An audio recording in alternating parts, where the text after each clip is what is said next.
Om Yata Najaha Shandamanaha Samudre Ashtam Gachanti Namarupa Vihaya Tata Vidvan Namarupa Dvimuktihi Parit Param Purusham Upuiti Divyam Om Shantihi Shantihi Shantihi. May we always and ever be like mighty rivers flowing into the sea, losing all sense of name, form, and identity, into the ocean of absolute reality. Om peace, peace, peace.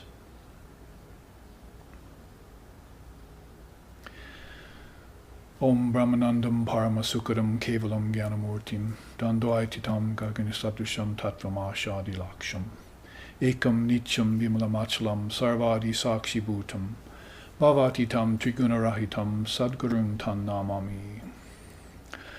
Om Shantihi Shantihi Shantihi. We salute the leader of our souls, to whose grace our ignorance is dispelled, who is beyond good and bad, pleasure and pain, life and death, and all other pairs of opposites. We recognize that one as the only witness to the changing phenomena of this universe. May we through that grace go beyond darkness and delusion and realize the truth in this very life. Om peace, peace, peace.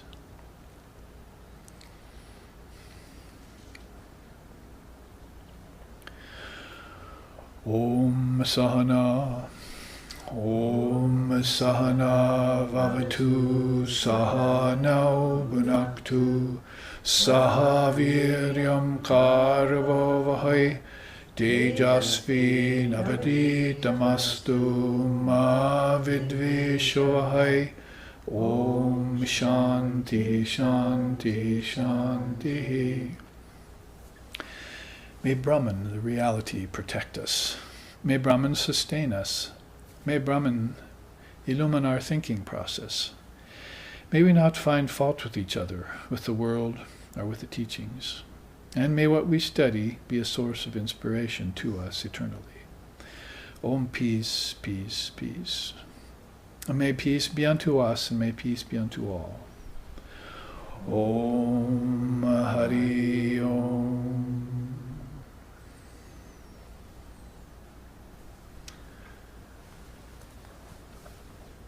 Broadcasting to you from the big island of Hawaii is SRV Associations, and in our 4th class of a 5-class series, which, by the way, the 5th class will not be held next week because we're on retreat here on the big island, a retreat called Precipitous Ascent into Higher Awareness.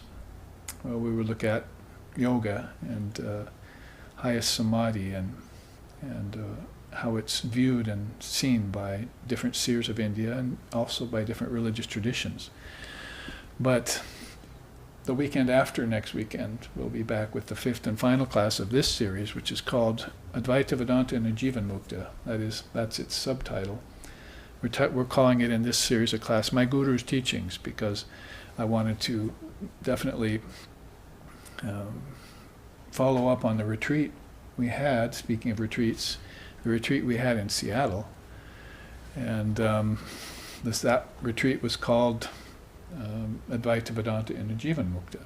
So we didn't record that or broadcast it live because retreats are pretty much indrawn and personal. We go to those and get away from everything that's has to do with our workaday world, and even children and pets and jobs and so forth, and we go on retreat and as Sri Ramakrishna told us to do, even as householders, maybe even once or twice a year, withdraw from the world and recenter inside of yourself.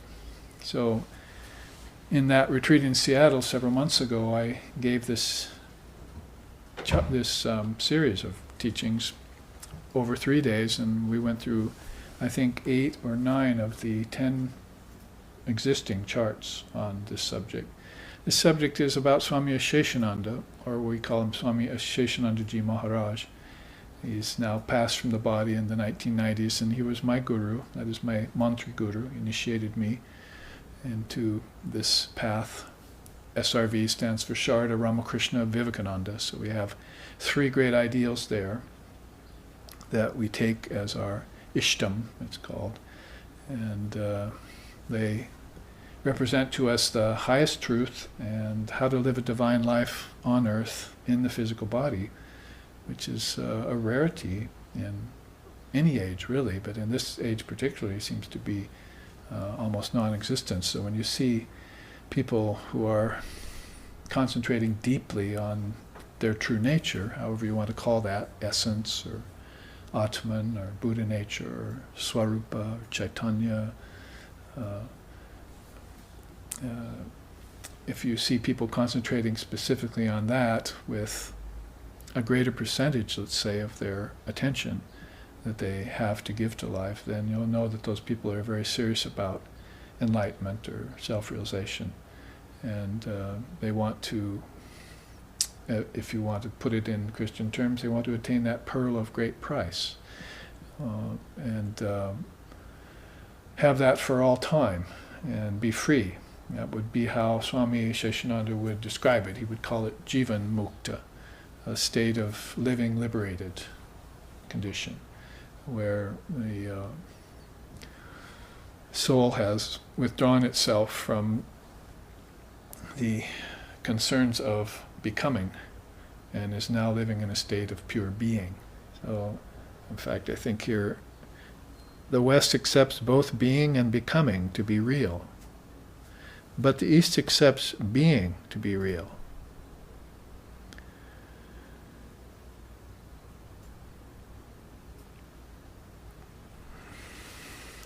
True being is within your true self, and not only within, it is your true self, it is the background of your psychophysical being.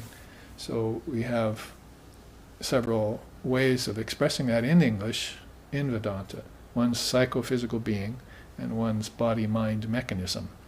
Those are double words we've pulled out of the English language as Vedantists that can explain for us the condition that a person who is bound is living in. That is, or what they have to deal with in order to remember their inherent freedom. So, in remembering your inherent freedom, that is going to take this concentration very deeply upon your true nature. You'll have to put everything else aside that distracts you, so you can focus. That's called ekagra, or one-pointed mind in yoga. So Swami Aseshanandaji Maharaj then would call it this Jivan Mukta state, or he might refer to it as self-realization. Mukti, or moksha, would be the word he would use in Sanskrit. So those words evince deep spiritual power called Shakti. That is, somebody has gathered together a lot of this internal power, and the senses haven't just spent it all outwardly into pleasures and into enjoyments and into accumulation of wealth and objects and having families and the various things that people are involved in the world. But these certain souls have withdrawn a lot of that power and left enough out there to keep up appearances, as it were, but stored up this power inside. And this is how he used to describe it in Kundalini Yoga. That would be called Kundalini Shakti. You're storing up this power. Saw something on the web, or saw something listed somewhere that said the myth of chakras. So somebody's saying that the chakras don't exist, you see. So that's the Society of the Seven Centers of Awareness that correlate with your spinal cord up to the crown of your head, but they're not actually the physical spinal cord. So people who don't believe in a system like that or can't benefit from it, they don't think it exists. But the people who concentrate within, then they begin to make contact with these spiritual vortexes. And this is where you'll find animals, and the origin to animals, and the origin to plants and insects, and the origin to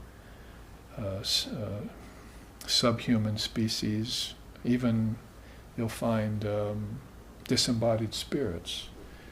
And you'll find a whole cross-section of human beings, of course, 7 billion strong or more now.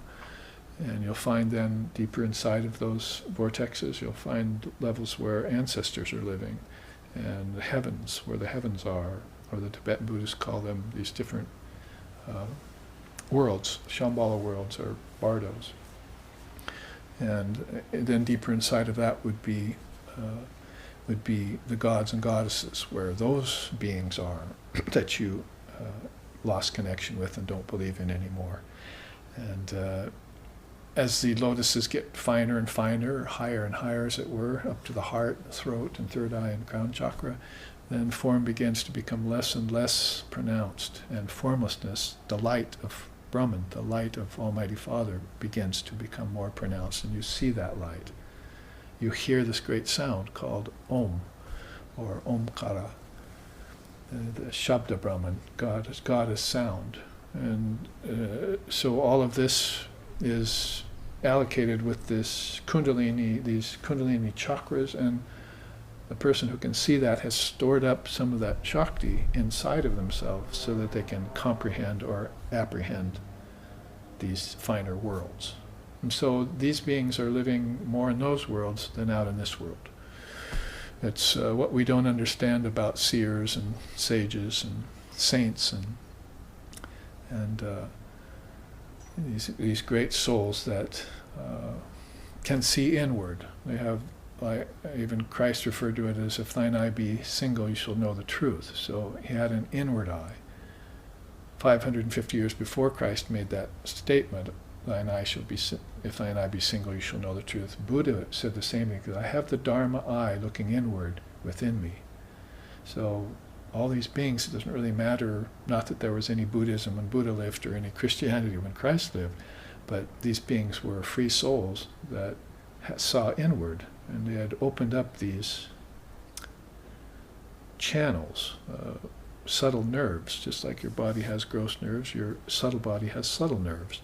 And you open up these nerves that have closed down, that cause you to forget, or to disbelieve, or to dispel outright, just turn your back and walk away from. You begin to open up these nerves, and then you see inwardly.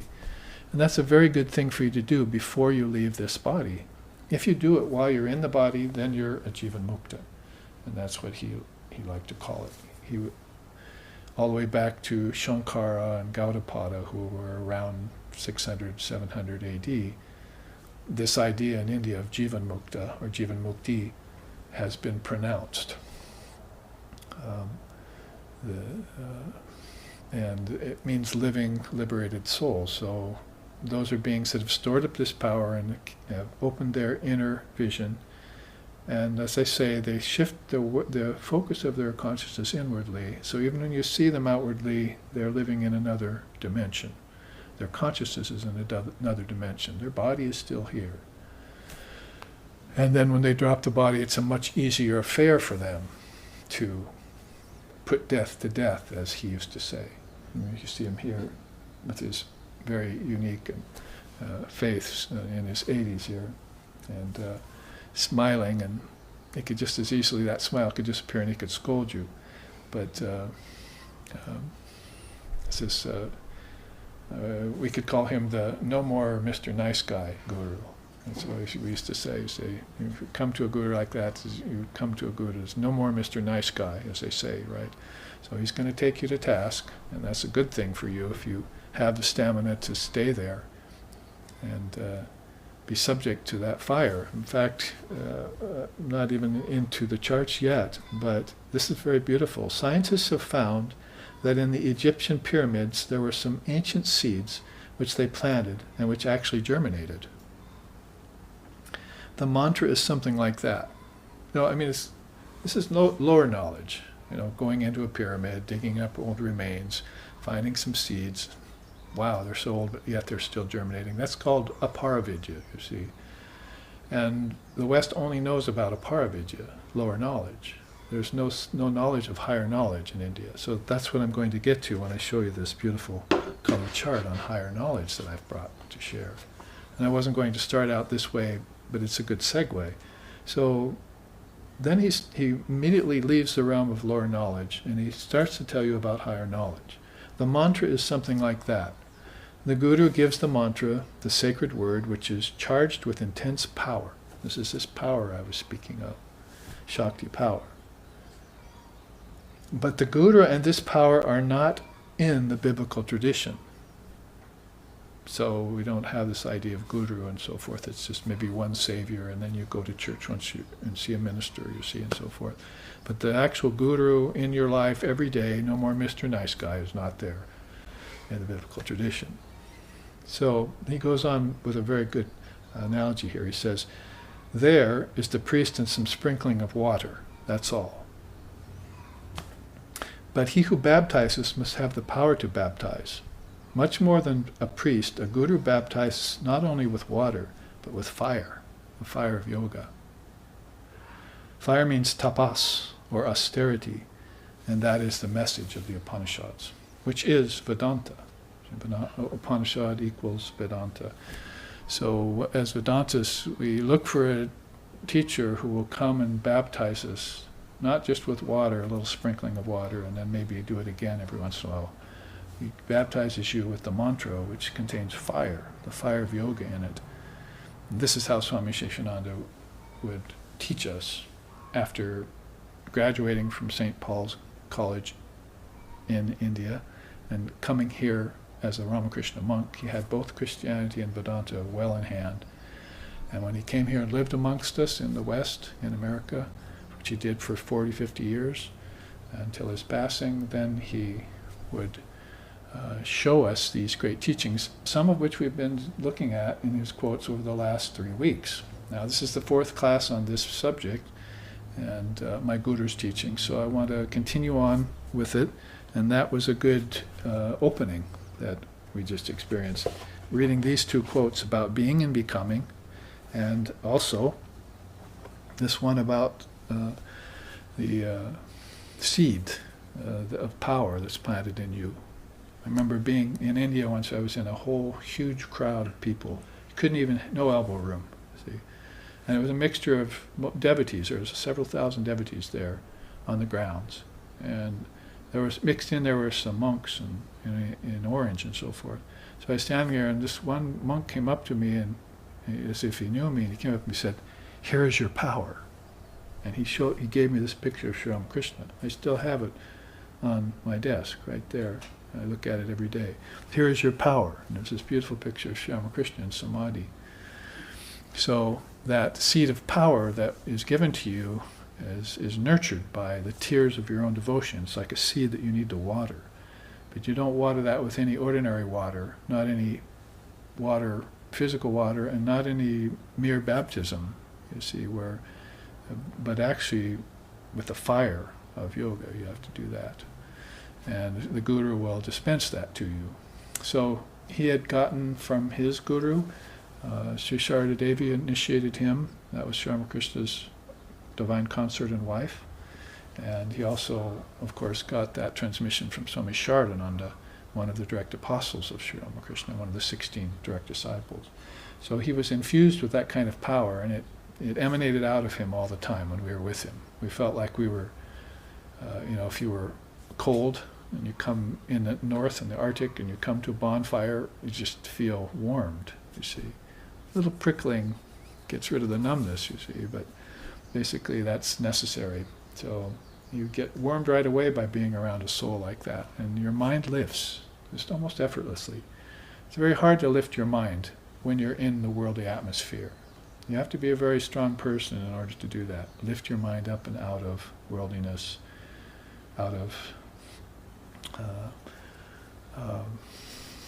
weakness, out of compromise, out of prevarication, out of procrastination, out of mundanity, and out of superficiality, out of work vibrations. I mean, I can start listing, get a piece of paper, put it in 3 columns and 2 sides, and we'll start listing all the things that are out there that cause your mind to fall from higher consciousness and from higher wisdom.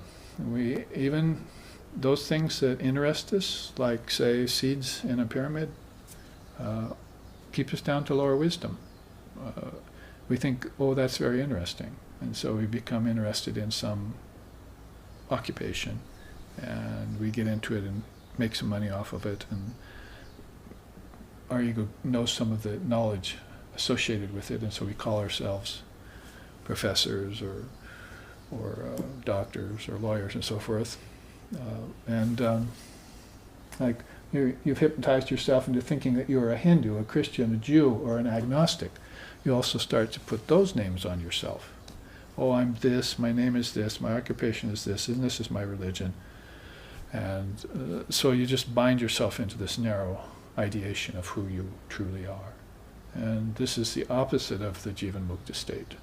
The Jivan Mukta, the living liberated soul, wants to stay free all the time. I'm none of those things. See, that's why Shankara would sing to you right away if you came to him.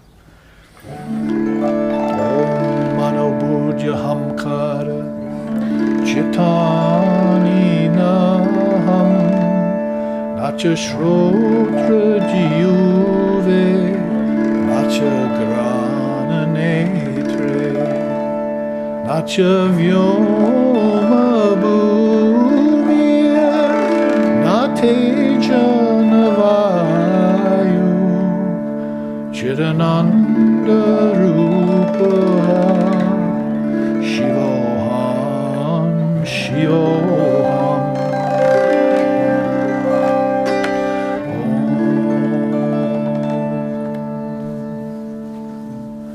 That's why if you came to Shankara, he would sing you that.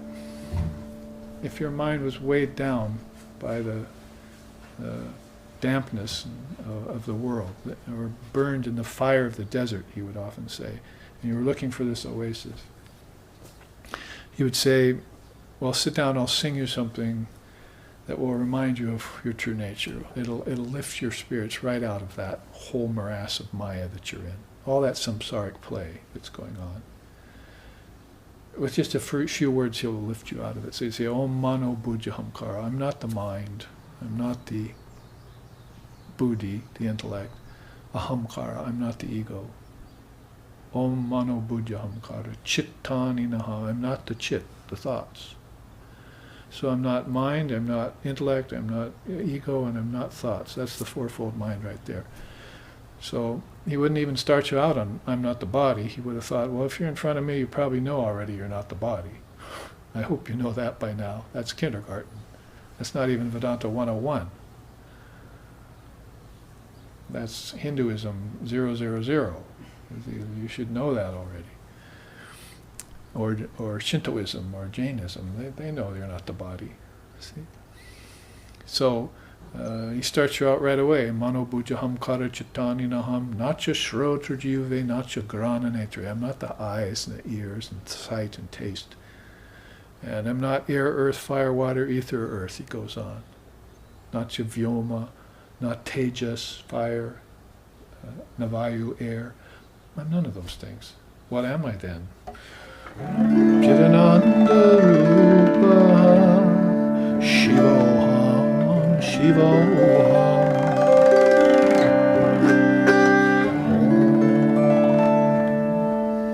Chittani Naham.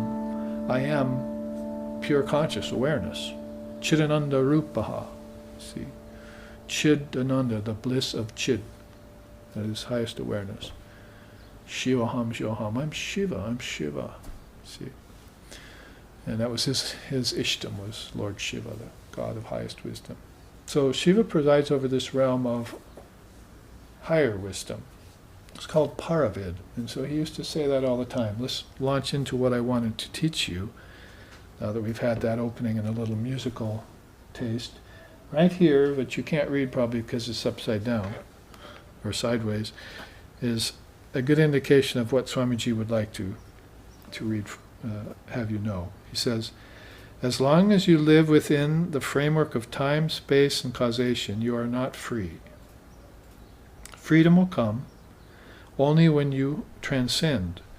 Swami Vivekananda observed that scientific achievement of the West, as well as the theological tradition of the West, both belong to what is called aparavidya, lower knowledge. So science and theology. We had some teachings on that over the first 2 or 3 classes. I showed you the 3 columns of how Vedanta looks at origins, how science looks at origins, and how theology looks at origins. How they look at the origin of human beings, how they look at consciousness. We've gone through that enough now. Look back on the classes that we did in the last 3 weeks and review that. But from here, we can move to this chart, and we can say pretty easily, in conjunction with a quote like this from Swami Aseshanandaji, that Vivekananda came here in 1893 and he looked at us, he said, well, I see that both your scientific achievement and your theological tradition, religious tradition, are both lower knowledge. So it's like saying to the Westerners, what happened to your higher wisdom? Paravidya has to do there's 2 opinions about it amongst the illumined souls in India. One says it has to do with Brahman only, and then there's no other thing. I mean, the religion couldn't even figure it into higher knowledge, which is probably why Vivekananda's making a statement like that. Religion can't really figure into higher knowledge because look what happened to religion. It's not focused on your relationship with God. It's focused upon sin. It's focused upon eternal damnation. It's focused upon a savior, following a savior, and that's not freedom. Jivan Mukta is you're not dependent on anyone. You know yourself to be that. Chidananda Rupaha, Shivaham Shivam. I know myself to be Shiva. I know myself to be consciousness. So I'm going to go meet Jesus somewhere in that consciousness. And we'll talk about it. See, he's one with his Father, so am I. Be thee perfect as thy Father in heaven is perfect. So this is all known to the knower. See, this is the object to be known by the knower, by knowledge, through knowledge. And so higher knowledge is really the point. They call that Paravidya. Aparavidya, lower knowledge. We'll get to the sort of the delineation of what that is so that we can understand this better. But just suffice to say right now that when Swamiji came here and Swami Aseshananda followed him, that they were looking at us swimming in lower knowledge. Even our scientific achievement was lower knowledge because it was all physical only, physics, then quantum physics. But what about metaphysics? And what about religion with a capital R? And what about spirituality and meditation and illumination and Jivan Mukta, not being born again in samsara, not being caught in the web of reincarnation? These things begin to echo higher wisdom, part of it. So the other opinion is that those things that are spiritual in nature, that have to do with spiritual practice, those can also be included in higher wisdom. And I think that's a good opinion to take because you won't find spiritual practice in either science or religious tradition, theological tradition. They're not encouraging you to practice. You go to church once a week, you maybe do your rosary. That's a sort of a practice if you do it faithfully and with heart in it. But there's really not much practice in it, is there? What is there in it? Some sprinkling of water, that's about it. Baptism. Then you go about your daily life. But the sprinkling of fire, that's called tapas, he said. That's austerity. They're encouraging you to do that in order for you to get free. And they say that's what it's going to take to get you free. Tapas, austerity. You need to do austerities. You need to do your worship, yes, just like you do as a good Christian and so forth. But you also need to do meditation, not just prayer. And you also have to read the revealed scriptures. And those would be classed in a realm of higher knowledge. There are certain scriptures that fall into lower knowledge. They're called dualistic scriptures that talk about the distinction between God and human beings. But there's a whole set of non-dualistic scriptures, and again, we don't have those in the West, that talk about the union of the individual soul with God, like Shankara is singing here. Chidananda Rupaha, I'm Shiva, I am one with that. Just like Christ knew came to know that he was one with the Almighty Father. So those are listed. Many scriptures like Ashtavakra Samhita, Avadutta Gita, Adhyatma Ramayana, the Upanishads that he mentions here. These are wonderful non-dualistic scriptures that talk in terms of, that is, from the standpoint of, I and my Father are one, or Tat Tvamasi, that thou art. Aham Brahmasmi, I am that. So that's the station they're coming from. They're not trying to reach that station. That's where they're coming from. And they've had that for thousands of years as their main background, ideology, religion, philosophy, however you'd want to call it. Their basic foundational premise for everything spiritual in India has been this non-duality. So then, if you want to bring that to the West, like Swami Aseshanandaji did and Swami Vivekananda did before him, you're probably going to have to present to them some of the distinctions between higher and lower knowledge, so that they can begin to get up beyond some of these weighty things for the mind. Let's look at some of those now, some of those weighty things of the mind.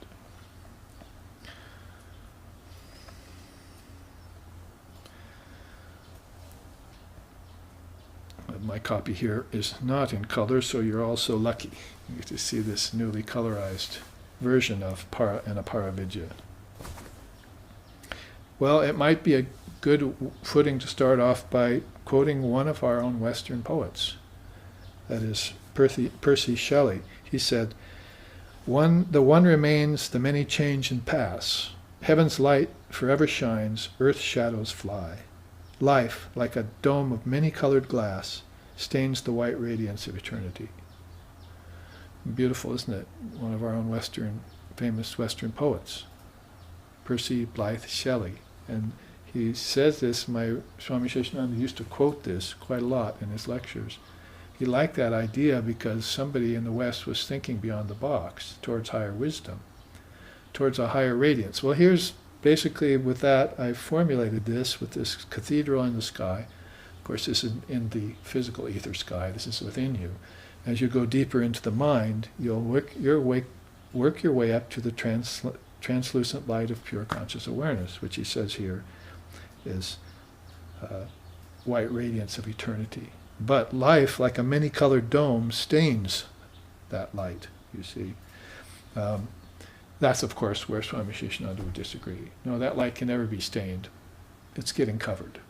So, non-transformation, nothing ever changes, it just seems to change. If you don't understand that, parinama it's called, then you're going to think that everything can get defiled. But remember, Sri Ramakrishna said, God, Brahman, is the only thing that never got defiled by the tongue of man.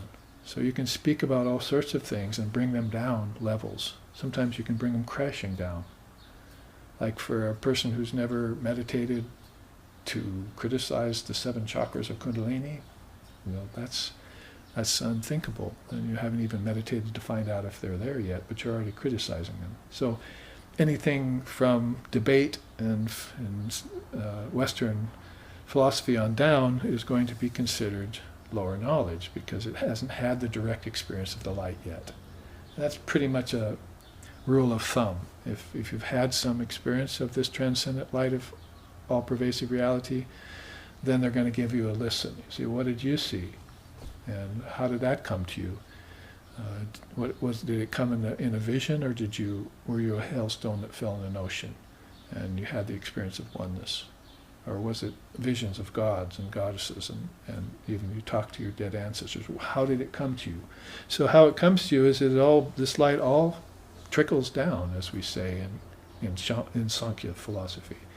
It all starts at a very high non-dual level and it begins to take on the appearance of name and form, causality, time and space. Well, since we're down here at the bottom with Percy Shelley's quote, let's look what happens in the world. This light, dumbed down many times, is the world, and in the minds that think in these ways. So if you follow along, what does the world have? It has Jyoti and Tanmishra. Jyoti is light, Tamishra is darkness. Even here you can make a lot of sense out of the symbology of sun and space. See, it's got Jyoti and it's got Tamishra, so it's basically it's got light and darkness both here. So you're seeing the change from sun goes down, everything turns dark. Sun rises, everything turns light. How did Ramakrishna explain that? Well, you know that everything's not under your control when you see that, when you see the changing of day to night. And you also know that when sun sets, it's time to meditate on the light, because the light's gone and you're plunged into darkness. And then you get up when the sun comes again, you salute it and you meditate on it when it comes up again, you see. So you always keep in touch with the light, and the darkness only accents the light. So we're just not making a list here or telling about the nature of the world is not just physical. It's also got many spiritual teachings to give you, like karma sakshi, the next one is mithya dristi and mithya chara. So mithya dristi means there are some people, like Swami Aseshanandaji for instance, who are the seer of ignorance. They see Maya. And so if they see it, they can back off from it. See, and that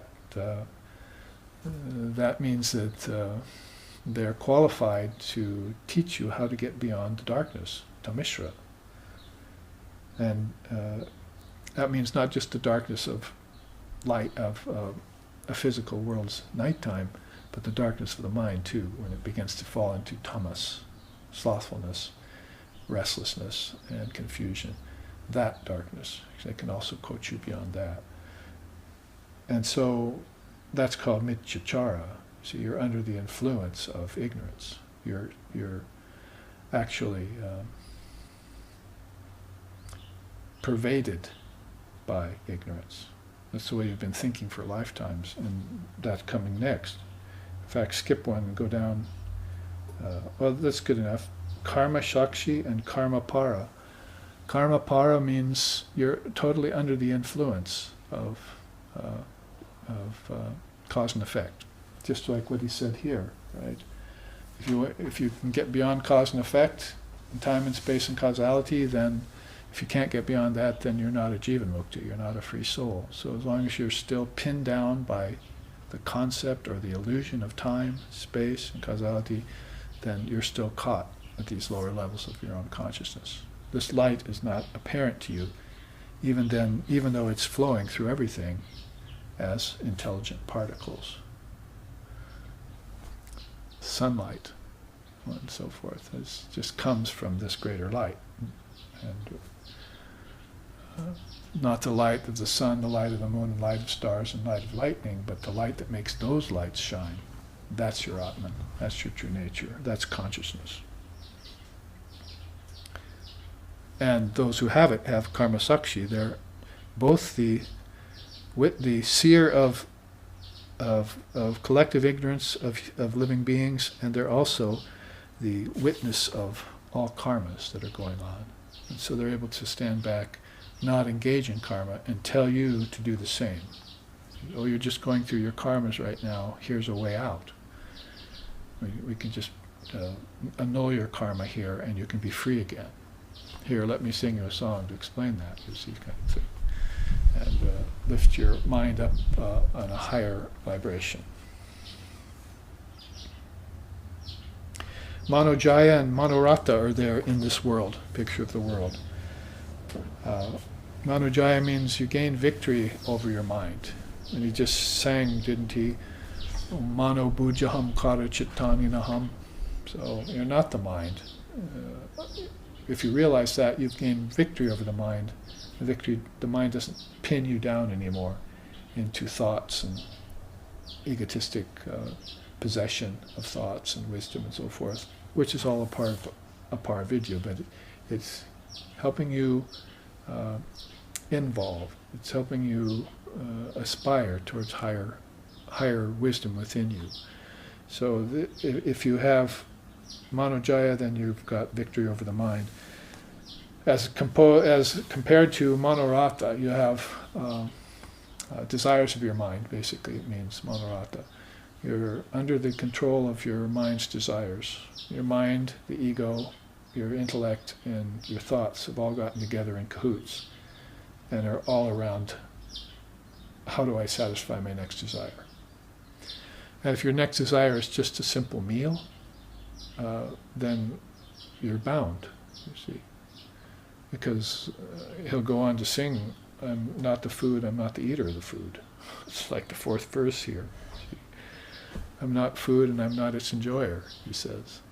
So you don't want to just fall into a conventional run of everyday life with mind and ego and intelligence and your thoughts all around lower knowledge. You're just living in that lower knowledge, and you never have a higher thought, even by accident, Sri Ramakrishna says.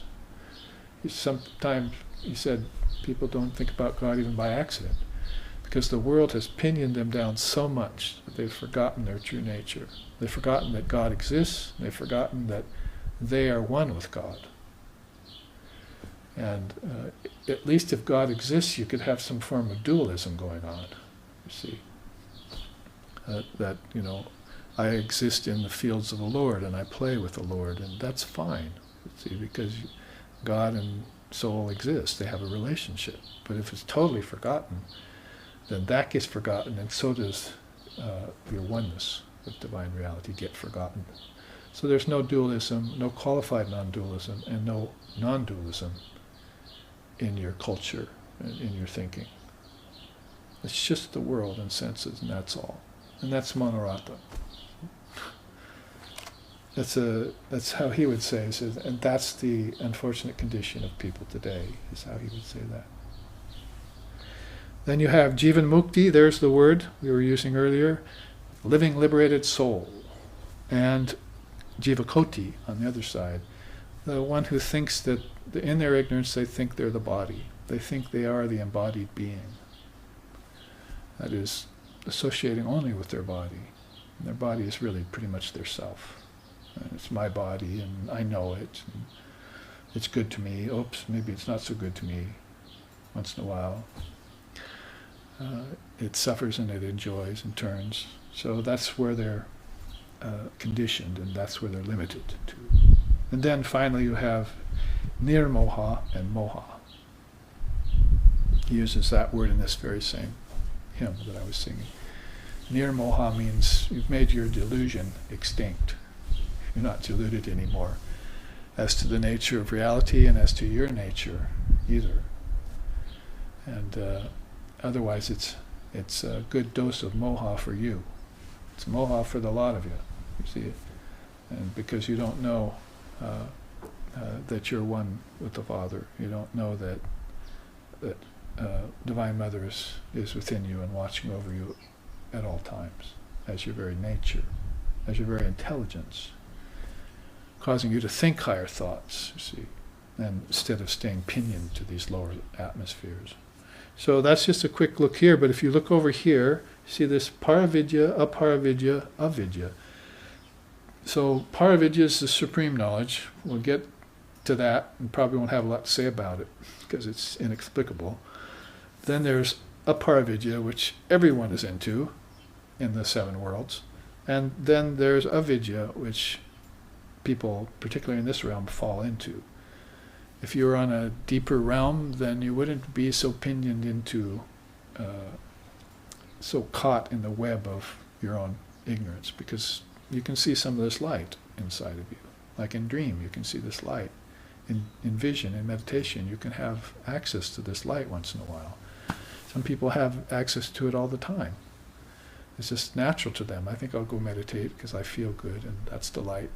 It's not necessarily like seeing sunlight, or even seeing some light inside of your head, with your eyes closed. It's like it's the light of intelligence that's going off in you, or the sound of Om. And your subtle senses are turned on, and your gross senses are turned off. So it's something very inward and personal and private to you, and specific to you. Sort of like the water on your own land in a well. It's specific to you, so you can dig it up. You can taste it, have it. So I put 4 entries here: avidya, avidya samskara, avidya, paricina, and ashuddhamaya, and they all have to do with certain kinds of ignorance. If you come down out of aparavidya, and religion is a part of aparavidya, lower knowledge. India is saying religious doctrines, rituals, rites, and all of that are part of lower knowledge. You can engage in them. Hopefully you can go beyond them. Because remember what Swami Vivekananda said when he came here. It's good to be born in a church, but don't die in one. It was one of his sayings, you see. So you're seeing a lot of people out here who are caught in churches, and they're not getting any higher wisdom there. They're not getting enlightenment, surely. They're not getting free and acting free, certainly. And so that commodity called enlightenment is at a premium. It's just rare. So I started the class off saying that. I sometimes say that. People ask me, why do you go to India? It's so crowded, it's so dirty, and so forth. I said, because I can find a whole collection of enlightened souls there I can talk to God about. And I can't find any here. So that's why I go. Because I can be walking down the street and run into somebody who is a devotee or is a monk, and they know what they're talking about, and they're living that life of divinity. That's their life. It's not like living a life of insouciance and jollification and partying, or even just living a life behind a desk, or living a life in a laboratory of a scientist, you see, and never getting out, or better yet, never getting in. You know, people come up to me and sometimes they say, well, I don't get out much. I say, well, the problem is really you don't get in much. See, let's try getting in. You know, it's a whole different trajectory, and this is what this cathedral in your inner sky is all about. It's trying to explain. This is also one of the covers of our Nectar of Non-Dual Truth. You might have noticed we got double ground out of it here, but then I colorized it recently, so I'll give it a little more attraction. So I'll get into that in a little bit more cohesive way, but if you have these kinds of, if you're coming out of higher meditation and you see the light and you get into this, and then all of a sudden you're in religion, and you're in psychology, and you're in philosophy and morals and science, you all these compartments here, that's called aparavidya. But you could fall out of that too and come to avidya. And all four of these entries are basically about just root ignorance. They call it mula vidya. It's just, you can't really get any thicker than that. It's like that movie Dumb and Dumber. Then they put out another movie called Dumb, Dumb and Dumberer. You see, it's as dumb as you can get. So that kind of dumbness or cluelessness in India, when they say avidya, they means that it got into the very foundation of your thought, and now you are born in it. You're not born with higher wisdom like the seers are, the great souls like Jesus, Buddha, Ramakrishna, and others. You're born in this thought that I'm just pig ignorant. Maybe you don't even think that because you don't think. See? So if you have wherewithal, if you have some substance in you, then you start to think and you work your way out of that. Well, you would have to work out of Maya, and Ashuddha Maya means the impure Maya, that is time, space, causation with your own ignorance thrown in. That's Ashuddha Maya. So you have really no chance of going anywhere light-filled or even catching a glimpse. That's why Sri Ramakrishna said most people don't even think of God by accident. That's how thick the ignorance is there. Not to speak of having any faith in yourself. If a guru comes along and says, you can remedy that problem here. Let me show you how. You're not the mind, you're not the body, I'll sing you a song and so forth. And then you can start thinking higher thoughts, and there might be some potential in you. See, and you can realize that potential. It's not even that. It's like you're so far away from even meeting a soul like that, what to speak of taking seriously what they might say to you, what to speak of following a path What to speak of staying on the path your whole lifetime until you find enlightenment. So this is how dark it's gotten. This is Tamishra, you see. This is as dark as you can get. Father of Vedanta called it darkness, and then he called it deeper darkness, then he called it deeper than that darkness. You see? That's how he would call it, Tanmishra. That's how, in other words, avidya is Tamishra, then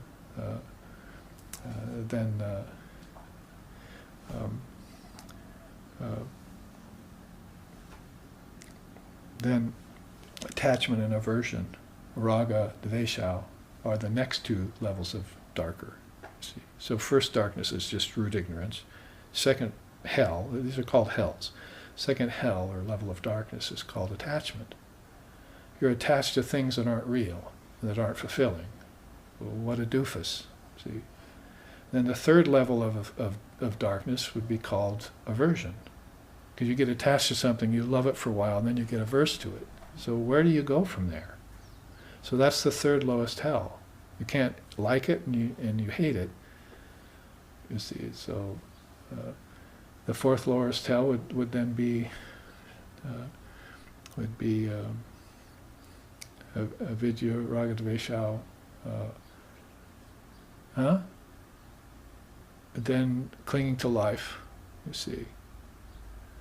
Attachment, aversion, and clinging to life. I'm forgetting one of my kleshas. Avidya, raga, dvesha, asmita, egotism, thank you, and then clinging to life. So those are the dark hells. You see, 5 dark hells called by Vedavyas, father of Vedanta, they call him. So if you got to a part where you got to clinging to life, then that's as deep and dark as you can get. You're clinging to life when you've forgotten eternal life. See? So when your body dies, you die. And that's kind of a description of how ignorant people live. No thought of what's inside of them, no thought of the hereafter, if you want to put it that way. And so their whole life is lived in that darkness, and that becomes their thought process. That becomes their samskara, so when they're born in the next lifetime, they think that way again. They're born in the next lifetime, they think that way again. The Buddhists have a nice 12 nidana system where there's 12 links to a chain, and each link to that chain is based on more and more conditioning of an ignorant life that happened before you. See? So it doesn't get any better, it gets worse. You get thicker and thicker and deeper into ignorance, until even your religion, that's what this is, avidhi. It means even your religion is deluded. I really like this teaching because it showed what happened to religion today, in my opinion, is that you're not getting anything from it, anything valuable. And it's just conventional, or Vivekananda came and called it irreligion. He said, oh, that's what you're calling religion? In India, that's what we call irreligion. And we know that because Hinduism turned irreligious at one time. So it's not like we're just blaming you or criticizing you. Our religion also went through that problem. See, but we have enough wherewithal to stand up and say, well, guess what? We have to get out of that. So this is rites and rituals that have just gotten dark, avidhi. So that's why I say you come out of lower knowledge and you fall into this. Well, this could be science and this could be theology, for all he cares, for all he says. There's certainly some higher theology up here, you see, like religion and so forth, and philosophy, but you're going to have to climb, or dive would be better, to get to it. Climb the ladder or dive into the ocean. Whatever analogy you want to use, you want to do that to move inwardly. So this is, you see what I put here, streaming particles of intelligent light. You see, this is what's coming down or out from the light of Brahman. And when it hits here, there's got this beautiful word, manaha kalpita jagat, which means the dream of the world by collective consciousness.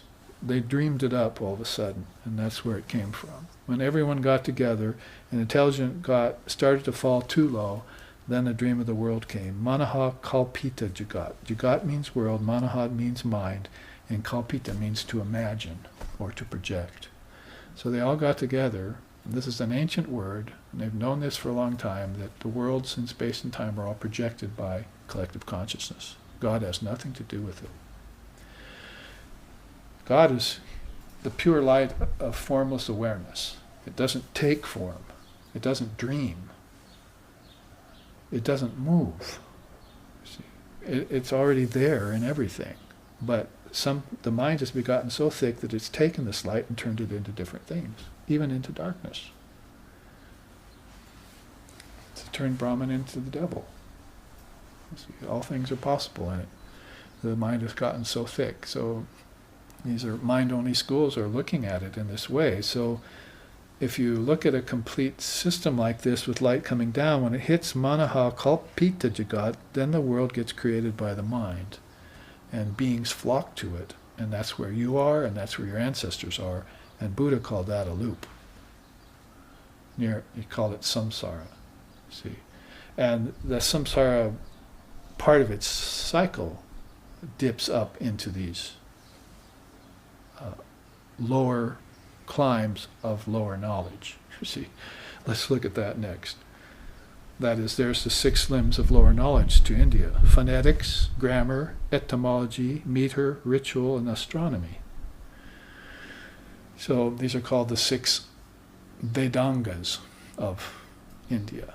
So don't confuse it with Vedanta, which is, of course, Veda Anta, the end of the Vedas, which is the Upanishads. But Vedanga means the limbs of the Vedas. There are lower teachings in the Vedas too. And there they are. Those are the 6 main ones. If you could go to another list, and warfare would even be in there. Be one of the limbs, lower limbs of knowledge in India. You read about the war of the Bhagavad Gita and how they were so respectful to each other, the two sides, and how they never did anything horrible to each other until they got on the battlefield. See, they were there for their own side, and there was nobility in it, and they went into council with each other and tried to mediate, and none of that today. It's all based on wanting the resources.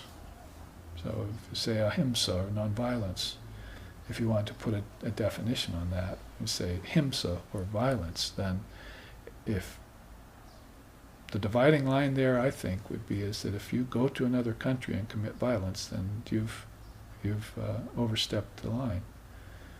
If you defend yourself, another country coming to you, then you have a right to do that. But you cannot step over that line and start taking your religion or your might, your military might, and your power to another land, no matter how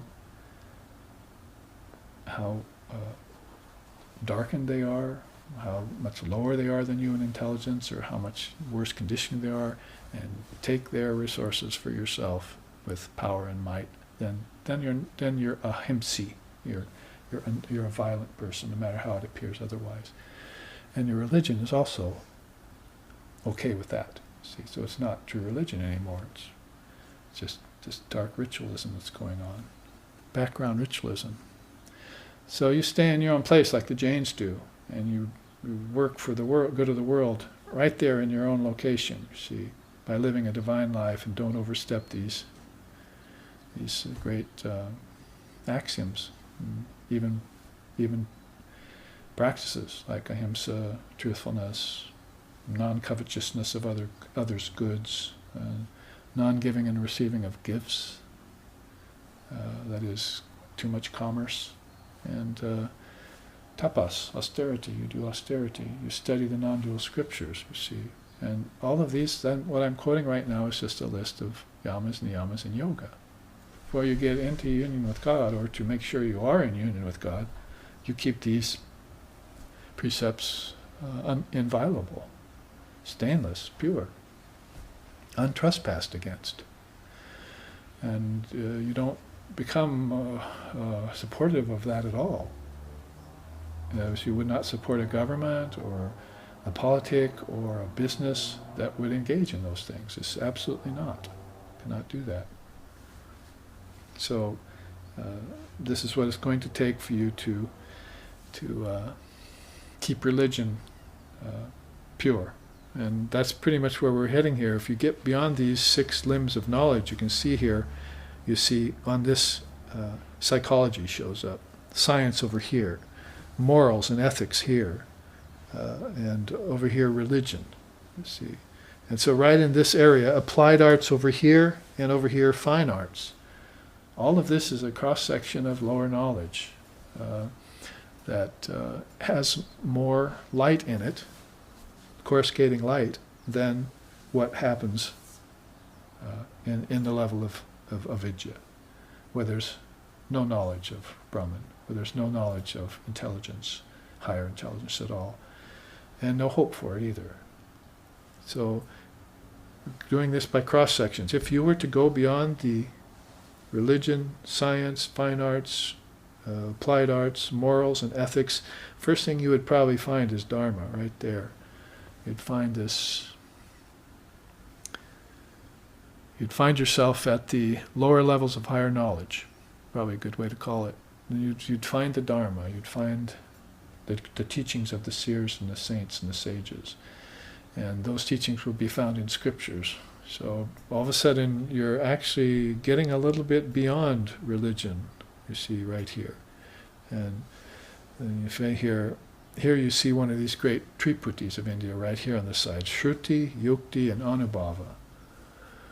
There you would start to encounter very definite echoes of higher knowledge in Shruti, Yukti, and Anubhava, each climbing to a higher level. Shruti means to hear the truth. So you'll be hearing this Dharma, and that would galvanize you. So oh, I heard the truth, and I've had my own experience with that, and then I've had experience with my own students. Pretty pronounced sometimes when I teach in prisons and tell them this, and I tell them the truth they haven't heard their whole life, and they all of a sudden sit up. See, some of them even get a little angry. Why didn't I hear this before, as I was being raised? See, and others get a new light. See, it's very pronounced in prison. I'm just saying because there it's very dark and not a lot of light there. So when you say a truth in there, it causes, it's a contrast. Say it out here on a nice sunny Hawaiian day. Oh, well, I know that. Yeah, that sounds good. I agree. But point being here is that Shruti is to hear the truth, and then Yukti is to reason about it. And if you, as I was saying when I started the class, right, there's a few souls that take these teachings home and read a scripture and think about it. They'll go through the process of rationale and reasoning about it. That's very precious to Vedanta. And it's also precious to who else? To science, right? It's also precious to science. So when Vivekananda and Aseshanandaji came to the West and taught, along with other direct disciples of the direct disciples of the Ramakrishna order, they were very keen on science. And Swami Aseshanandaji used to say, actually, science is a better friend to us than religion is here in the West, because science is trying to be truthful about the practical things. See. So quantum physics came along then, and they got even more interested because it looked like they were going to be able to see beyond the atomic particle. Maybe after the break I can show you a chart about that. But if you can see beyond the atomic particle, then you might be able to get to these streaming particles of intelligence. Where do atoms and protons and quarks and neutrons and so forth, and subatomic particles, where do they all come from? They're a physical manifestation of intelligent particles that come from you. That's why when you get billions of minds together, they can create a world out of that intelligence. But they can create it and forget who did it. Because creation is a myth. What's happening is projection, and then you forgot to withdraw your consciousness back at the end of your life from that projection, right? You remained attached. Isn't that one of those hells? So you projected it with your cohorts, and then you all agreed, this is a fine place, you see, let's stay here. Oh, death's coming, I better give it up. No, I think I'm still going to stay here, see. I'll just live another lifetime. And then another, and then another, and then another. It's like eating too many cupcakes or pancakes. You get full. What you love becomes what you hate. heaviness sets in, tamishra, darkness, and so forth, you see. So that same intelligence is what can lift you out of this if you don't cling to life, which is the fifth and lowest hell, you see. You cling to life on a world that you created with thousands of other souls, and you're not ready to give it up. You get attached to it. But if you're ready to give it up, then you could go beyond the atomic particle, and you could see the particles in your dreams. You could see the particles in your energy, and you could use this, and pretty soon it would become Shakti power, you see, become a great power that you're able to come up and down the amber stairs of birth and death at will. That's a quote from Sri Aurobindo. Up and down the amber stairs of birth and death at will. You become a Jivan Mukta, or you become a Bodhisattva. Become a person that can take on the body and give it up, as Krishna says in the Gita, as easy as a child outgrows old sets of clothes as he grows up. So this is all comes up in yukti, right? Shruti and yukti. You reason about what you hear from the great teachers of Dharma. So it's right there. Like I say, it's beginning to ring of higher knowledge. It's beginning to sound very much like Paravidya. It's the first real trace, or the first real sense of higher knowledge that you've ever heard. And the West is right there below Dharma. And probably most people today are from there down. If they get high at all, it's just into morals and ethics, if you're religion, and into psychology or philosophy if you're a debater. See, if you're using philosophy to debate and so forth, and you don't have experience of what you speak about. But as soon as you start to hear the truth from somebody who has the experience, you start to reason about it yourself, then you get anubhava. And that's beginning to be in accord with jnanam, you see, wisdom of yourself. Anubhava is direct spiritual experience of yourself. That's a triputi then. You hear, you reason, and then you realize. That's a famous triputi in India. They also call it Shravana, Manana, Nididhyasana. You've probably heard that. Shravana also means to hear. Manana means to roll it in your mind, manas. And Nididhyasana means to realize it and get free. Become a Jivan Mukta, a living liberated soul. And transcend all of this, you see, for all time. If you were to come down to earth again, you would, as I started out saying at the class today, your consciousness would still be here. Your body would be here. And so we have to look at those beings like Vivekananda and others who came here and walked among us, because Jesus walked among us 2,000 years ago and Buddha 2,500 years ago. We have to somehow convince ourselves or enlighten ourselves to the fact that that was just the body we were seeing. And the light that was shining through their eyes was the light of Brahman, or Almighty Father, or Buddha nature. And this is where they kept their consciousness when their body was stored down here. Or might say, this is where their body was when they stored their consciousness up here. It's like self-storage. Go along the freeway and you see self-storage. Yeah, I wonder what Buddha's got stored there. So, up or in, as we say, however you want to look at that. Now, if you get up to religion and dharma and jnanam and anubhava, then you start to hear, you reach the realm of Om. That's basically what this chart is trying to communicate. And there you start to have these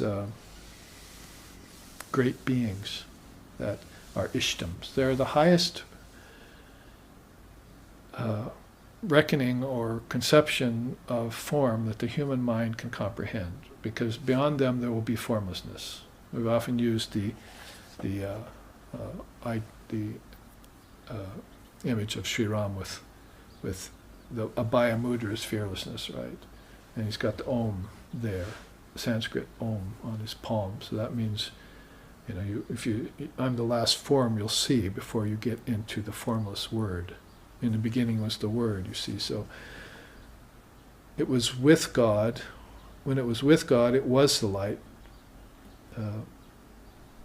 It was the light's matrix. It was the light's intermediary between all of these worlds. But when it was God, it was the same thing. So God and His Word became the same. And that word is a good way of saying Paravidya. Probably the best way we have to say it in India. That is, the word could become Christ, the word could become Buddha, the word could become Ramakrishna, and so forth. We could also say that because of this level of consciousness right here. But you see here, in this day and age, I thought it was very fitting to put Swami Brahmananda, Swami Vivekananda, Sri Sharda Devi, and Sri Ramakrishna as these ishtams that are sakshi. They're witnessing the world. You see, they're the witness of the world's ignorance. They're also the witness or the seer of all the karma that's going on. So they can look out from their transcendent position and see the world and see all beings and see evolution and involution going on all the time. People leaving the light, returning to the light, just like going up and down the stairs of birth and death in droves, by billions. That is, they're taking on form and then they're giving up form. But remember, the West thinks in terms of being and becoming, but the East only thinks in terms of being. Becoming doesn't happen. It's what is becoming then. It's a dream of the world created by the mind. You're becoming something that you're not. You're projecting something from the light of consciousness, which is your true nature, into a form. Now the problem becomes is when you get attached to that projection. Just like a mother would get attached to her child and not let the child grow and leave. See? Any kind of form of attachment then is going to become a lower hell, tamishra. It's going to become a darkness in you. And it's going to lead to bondage and suffering. And then people suffer and become professional sufferers. Misery is their modus operandi, see. So they're going to have to leave that behind, you see, and lift off. I say lift in. So when you come to the world of the Om, you have these great avatars. For instance, there's Holy Mother right there listed at this level of Om. A lot of you have listened to this. Thousands of people have now hit us on this website, YouTube, where they've heard this song. Shri Sharda Devi Mamate Shri Rama Krishna Guru Deva Samprite Parama Pavana Hridaya Kali Yuga Dasite Bhakti Naradi Pevunina Nama Shri Sharada Devi Mahamate Shri Rama Krishna Guru Deva Samprite. And beautiful song goes on like that, saying, "O great mother, Sri Sharda Devi, whose only fulfillment is in Sri Ramakrishna. You are the Sita of our age, supremely pure-hearted, and we worship you with great devotion." So, millions and millions of people are worshipping Shakti through the form of Sri Sharda Devi today. She's beginning to become known. You see, this hidden mother, this Shakti power that we were just talking about that remains behind the scene as a whole different level of vibration with different particles. See? That's how you could look at that. And the worldly particles and worldly thought that are focused and attached to objects that are made of physical particles will never think of that radiant light that is her essence. So they're going to have to refine their consciousness by practices, by these tapas, by these austerities, and lift themselves even beyond lower wisdom. So you go beyond science and math and arithmetic and arts and so forth, like you would do in your meditation. Hopefully you wouldn't just, if you had a meditation practice, just sit and think about what you did at the office today, or some music that you want to compose, or some dance you want to do, or some poetry that's in your mind. No, you'd want to leave that in the realm of lower knowledge and rise and hear the Om and see the light. It's called Jyoti, and this is called Shabda. So sound and light, not just the sound and light that's down here in your senses, but the origin of those same power to see and power to hear. You see, that's at the deepest level of your being. That you want to have darshan with, or communion means communion with. And there are other great souls there. See, as you look at that chart, you see Swami Vivekananda here. And for him you could offer this. Murta Maheshwaram Ujvala Bhashkaram Ishtaya Maranadavanyam Murta Maheshwaram Ujvala Bhashkaram Ishtaya Maranadavanyam Vande Vedatanu Mujita Garhita Kanchana Kamini Bandam Murta Maheshwaram Ujala Bhashkaram Ishtaya Maranadavanyam. We offer everlasting tribute to Swami Vivekananda, who is the Shiva incarnate of this age, the radiant sun of knowledge, reverently adored by celestial and earthly beings. So here he's listed here right at this level of direct spiritual experience as a Nitya Siddha. That's what Sri Ramakrishna called Swami Vivekananda, a Nitya Siddha. Nitya means eternal, Siddha means perfect. So an eternally perfect soul has come to the West in 1893 and brought us this great ancient Sanatana Dharma teaching of Vedanta, and also yoga, and also Samkhya, and the four yogas too. And so he's been here, he set his foot on this continent. He's our first patron saint, I would say. America finally has its own patron saint, and it had to, of course, borrow it from India because here's from the West down. See, it's all lower knowledge or ignorance. But we need to know that there's such a thing as higher knowledge. Then we can entertain it in our minds. We can aspire for it, and we can realize it and become Jivan Muktas.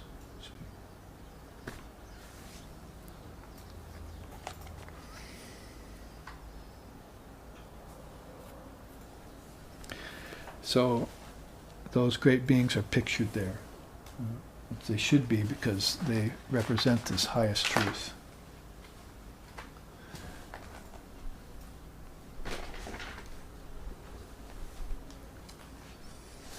And of course, we don't want to forget Sri Ramakrishna right there at the level of Kali Avatar, see, and Matri Avatar. So when we look at Sri Ramakrishna, we think the avatar of Kali. When we think of Sri Sharda Devi, we think the mother, Matri Avatar. She's the avatar, Divine Mother has come. And so if we would think of Sri Ramakrishna, we'd sing something like Jaya Shri Ramakrishna Bhagavan Karuna Maya Jaya Kripa Nidana Jaya Shri Ramakrishna Bhagavan Karuna Maya Jaya Kripa Nidana Jaya Shri Ramakrishna Bhagavan Karuna Maya Jaya Kripa Nidana Kudi Rama Ketana Ladware Chandramani Mate Digakari Jaya Shri Ramakrishna Bhagavan Karuna Maya Jaya Kripa Nidana. It's part of the Ramakrishna Chalisa. It's 40 verses on Sri Ramakrishna. Oh, there have been so many musical pieces, so many poems, and even scriptures written about Sri Ramakrishna in the brief time since he's been here on earth. 1886 is when he passed. So many. I mean, it's just really unparalleled in any other descent, any other divine descent or avatar, is that in such a short time, so many people have come forward, now some 7-8 million, and many of them have actually written songs, poems, and even scriptures about Sri Ramakrishna. That's how much he impressed us when he was here. So you might say he's the harbinger of this Paravidya for us in this age. He brings this knowledge to us, and he sent his John the Baptist. He sent his great direct disciple, who was a perfect soul, Swami Vivekananda, here to us to impress upon us the need for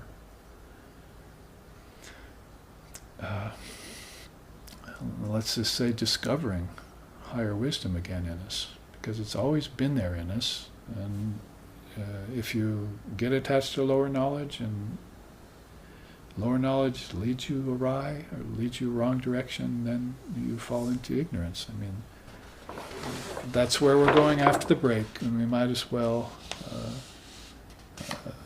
read it now.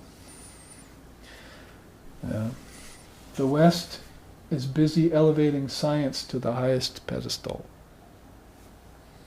Yet it was science that split the atom to release a huge force for destruction. We have to say it. Nagasaki, Hiroshima, what we did. But Sri Ramakrishna has come to release Shakti power and split the atom of your ego and destroy the curtain of Maya. So I say that the scientist's craft must not become a tool in the hands of politicians. It must remain pure and stainless and think in terms of discovery of human welfare, human betterment, and human elevation. So this very power that's here in the atomic particle, right down here on very earth, everything that this realm is made of is full of Shakti powers, full of force, full of power. Billions and billions of atom bombs worth of power, you see. But if you're going to let that power fall into the hands of those who are ignorant, and watch what they do, and then watch what kind of karma comes from it, and how ignorance thickens, or are you going to split the curtain of Maya with the help of Sri Ramakrishna Paramahamsa and release streaming particles inward for the highest good of yourself and for others? Well, that's what I have to say about Para and Aparavidya and lower Avidya today in this first half of our class at the behest of Sri Ramakrishna and Swami Vivekananda. So here we'll take a break for 10 minutes, 15 minutes, and come back and inspect some other aspects of Swami Aseshanandaji's great sayings. Namaste.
Welcome back. You have returned to the second half of the fourth class of my Guru's teachings.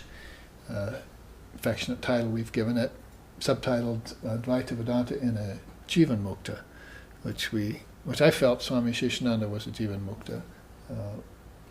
He was a living liberated soul, lived most of the years of his life as a monk, a Ramakrishna order, and lived here in the West with us for 40 or 50 years and taught us the Vedanta, all levels of the Vedanta, focusing mostly on Advaita Vedanta, non-dualism, but which was his backdrop for everything. And this idea of Jivan Mukti, or to become a Jivan Mukta, was precious to him. Gift of Gaudapada and Shankara, but went far back all the way to Vasishta's time. And so we took up one of his sayings about lower knowledge and higher knowledge, and showed this beautiful chart on that, and went through it, pretty much took up the whole first half, but I think it was worth it. And I'm not quite done with it yet. I just have one or two more things to say about it before we course on into some more of his sayings. But I wanted to read this to you too, that also clarifies that distinction between lower and higher knowledge. He said at one time, "The Supreme Court justices decided in favor of liberalism, which essentially translates as accepting the evolution concept rather than the creationist theory of theology.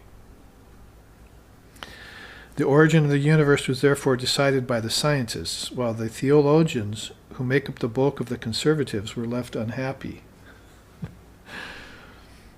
But to the Vedantist, both creation and evolution come under the category of aparavidya, relative truth.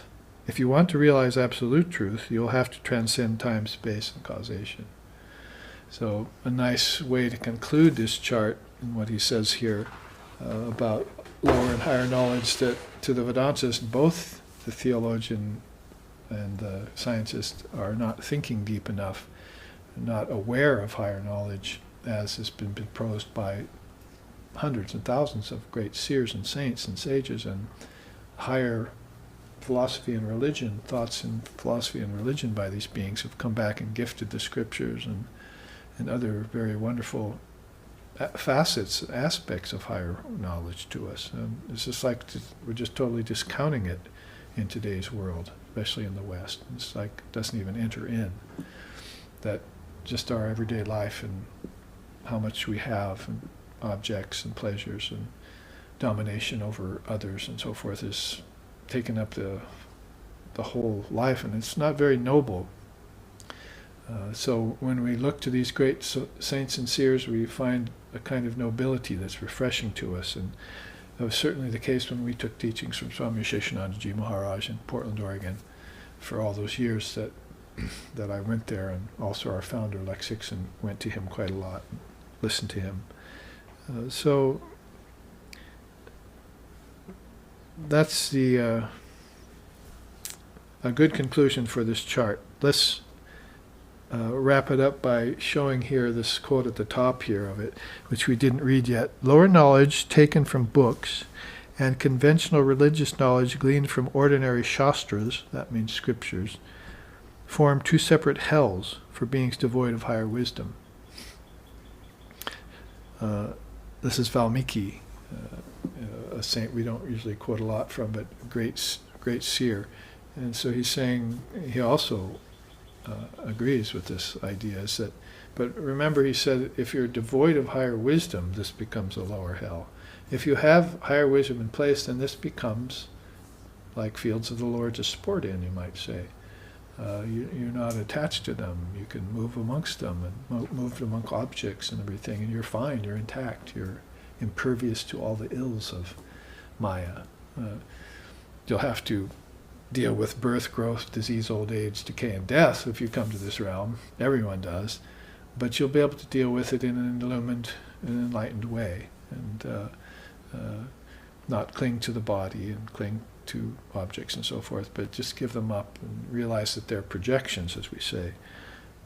He goes on to say, even intelligent beings writhe in these two states, fixating on wealth, status, and power. Therefore, you should exert inwardly and swiftly, attain to transcendent wisdom, taking refuge in the Great Self. That's, of course, Paramatman, the Great Self. So that puts a nice capper on this whole chart by Valmiki. And also, one thing I wanted to point out is there's a little gauge over here that I often use when I think of the 7 worlds, or 3 worlds, or however sometimes you want to put that in different phases of Indians' history. You see at the bottom there's the gross, the primal, the vital, the ethereal, which gets more toward the heavens, then the celestial, angelic realms, then the cosmic with the gods and goddesses, and then the divine with the seers and saints, and finally the universal with these beings who are very much schooled in non-duality, and formlessness is kind of their main ability, is to go formless and have bliss and have samadhi. And that's where these were, we didn't quite get into these, but beyond the realms of the word and these great souls that are the exemplars of divine life, you have these showing here, Sabija, Sakshi Chaitanya, and Nirbija there. That is, Sabija means with seeds. So you have samadhi, higher states of consciousness, but it's still seated. That is, still has a little remnant or trace of form in it. And whereas Nirbija is beyond all form. So you've gone beyond the need to come back to form. And that's, of course, zip the lips kind of level of consciousness. Nobody can come back and say what they saw there. Sri Ramakrishna was speaking about Nirbija, and Nirvikalpa said that when he had that experience, if it can be called that he was like a salt doll that walked into an ocean. The salt doll sees the ocean and it thinks, I'm going to measure that. I'll be the first one. So it gets into the ocean and it thinks it's going to measure it, but it dissolves in its own essence, salt doll.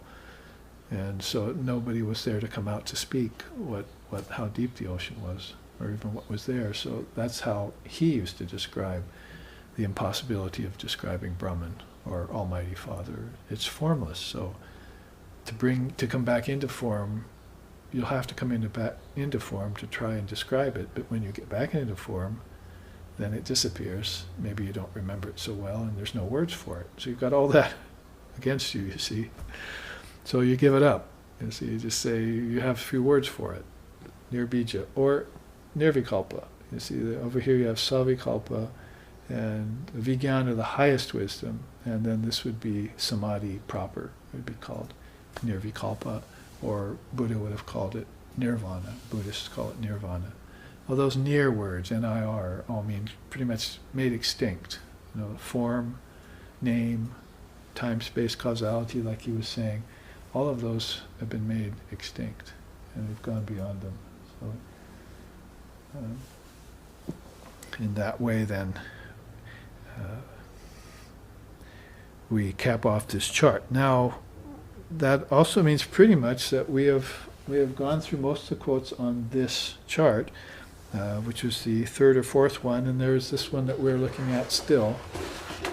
And we're finding some very good quotes in there that we can take up. Last week, when we took up these charts, we just read quite a few charts quite a few quotes as we went along. And so I'll do that here to kind of introduce, although we've taken one or two. I'll just read some quotes from Swami Aseshanandaji. This is the kind of thing that would just come out of him naturally in his lectures. He would just be talking like this, and so much of this was just his own being expressing itself, so spontaneous and natural. And there are marvelous things he would say too, that would be both deep and profound. All of a sudden he'd have you rocking with laughter. Like, say, here's a good one. He says, the ego can be compared to an uninvited guest. It stays late. It wants attention. When you ask it, when are you going home, it says, let me think it over. So in context of someone asking him a question, maybe about, what is the ego, this ahamkara, this sense of individuality that gets in the way, and then he would say something like that. It's like an uninvited guest at a party. So when you're a practitioner and you have to deal with your own individuality, the classic way in Vedanta and both in Tantra and according to Sri Ramakrishna and Holy Mother would be to ripen your ego, that you'll never get rid of it as long as you're in these realms, lower knowledge down to the earth. You'll never get rid of the ego. I mean, lower ego is always there when you're talking about morals and ethics, and ego is always there when you're talking about science and philosophy. It's there when you're in psychology and so forth. So the ego needs to be ripened so that it gives up its penchant for personalizing, for individualizing, and for owning its knowledge and its actions and its words. So if it can do that, then it's called a ripe ego. Sri Ramakrishna used those terms pakvahamkara and apakvahamkara. One is ripe ego and the other is unripe ego. So unripe ego would be reveling in ignorance without even knowing it's ignorant. It'd be thinking itself to be quite smart, but it'd be very ignorant and making a mess out of things, like warmongers and so forth, war arms dealers. And I'm thinking maybe they own the world and everything, but they're responsible for so much bad karma that's going on and suffering. So you're going to have to ripen that ego. But if you want to go to your ego and say, well, isn't it time you go home? It's going to say, let me think it over. Means, it's going to want to keep its position. You know how hard it is to get rid of the ego. Spiritual practitioners talk about that all the time. It won't go away in meditation. It keeps coming back. It keeps wanting to possess knowledge and wisdom, and it makes itself just unwanted guest at a party.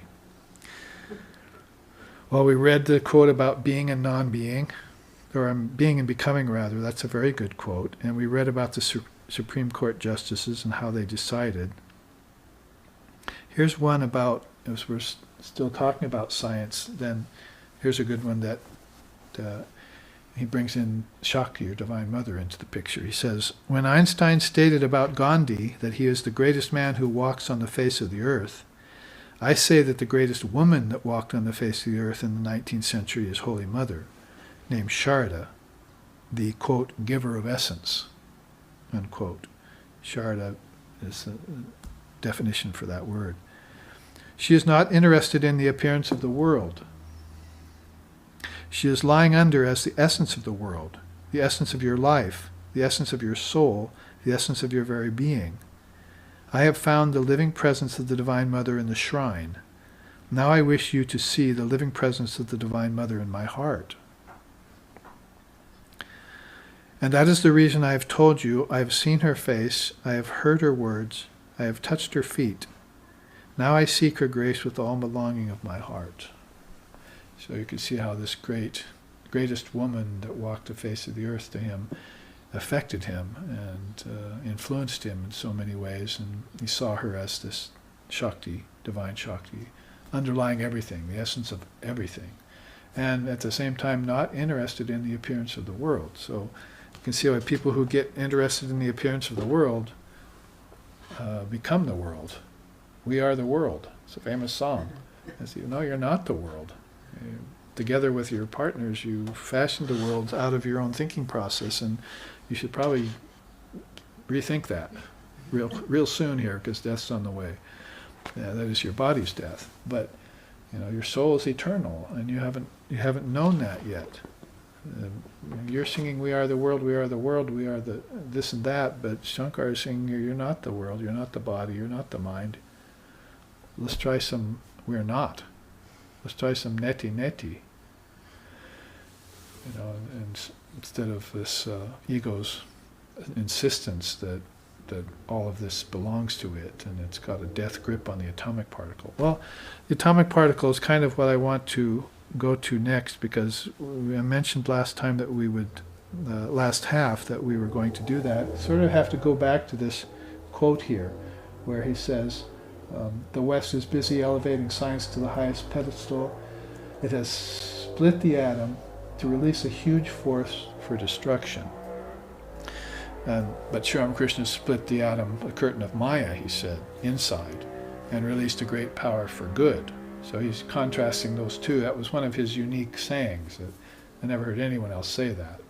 You split the atom, release a power for destruction, but Sri Ramakrishna was busy splitting these atoms of streaming particles of intelligence, and awakening you up to the fact that you can do that, and therefore return yourself to the light, and in the way benefit all beings.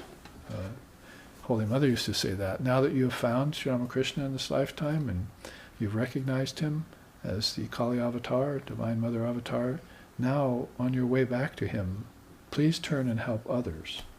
So there's a process here, sort of like Shankara talking about prarabdha karma. Once a realized soul is completely perfected and has no reason to be here anymore, he becomes sort of like a perfected spinning jar on a wheel, with no angularities, no oddities. You swear it was not moving, like a candle in a windowless place. So once he's like that, then what happens? Because he's got more years left. He's still got the karma that brought his body here. So he turns to help others. And if there's any purpose for continuing on spiritual practice for a soul like that, is to show others they should practice. So sometimes that's a problem with practitioners. They say, oh, he's still doing mantra, or he's still practicing, he must not be perfect yet. Then he's doing it, he's already been made perfect by it. He or she, Holy Mother and so forth, they're doing it to show you should do it.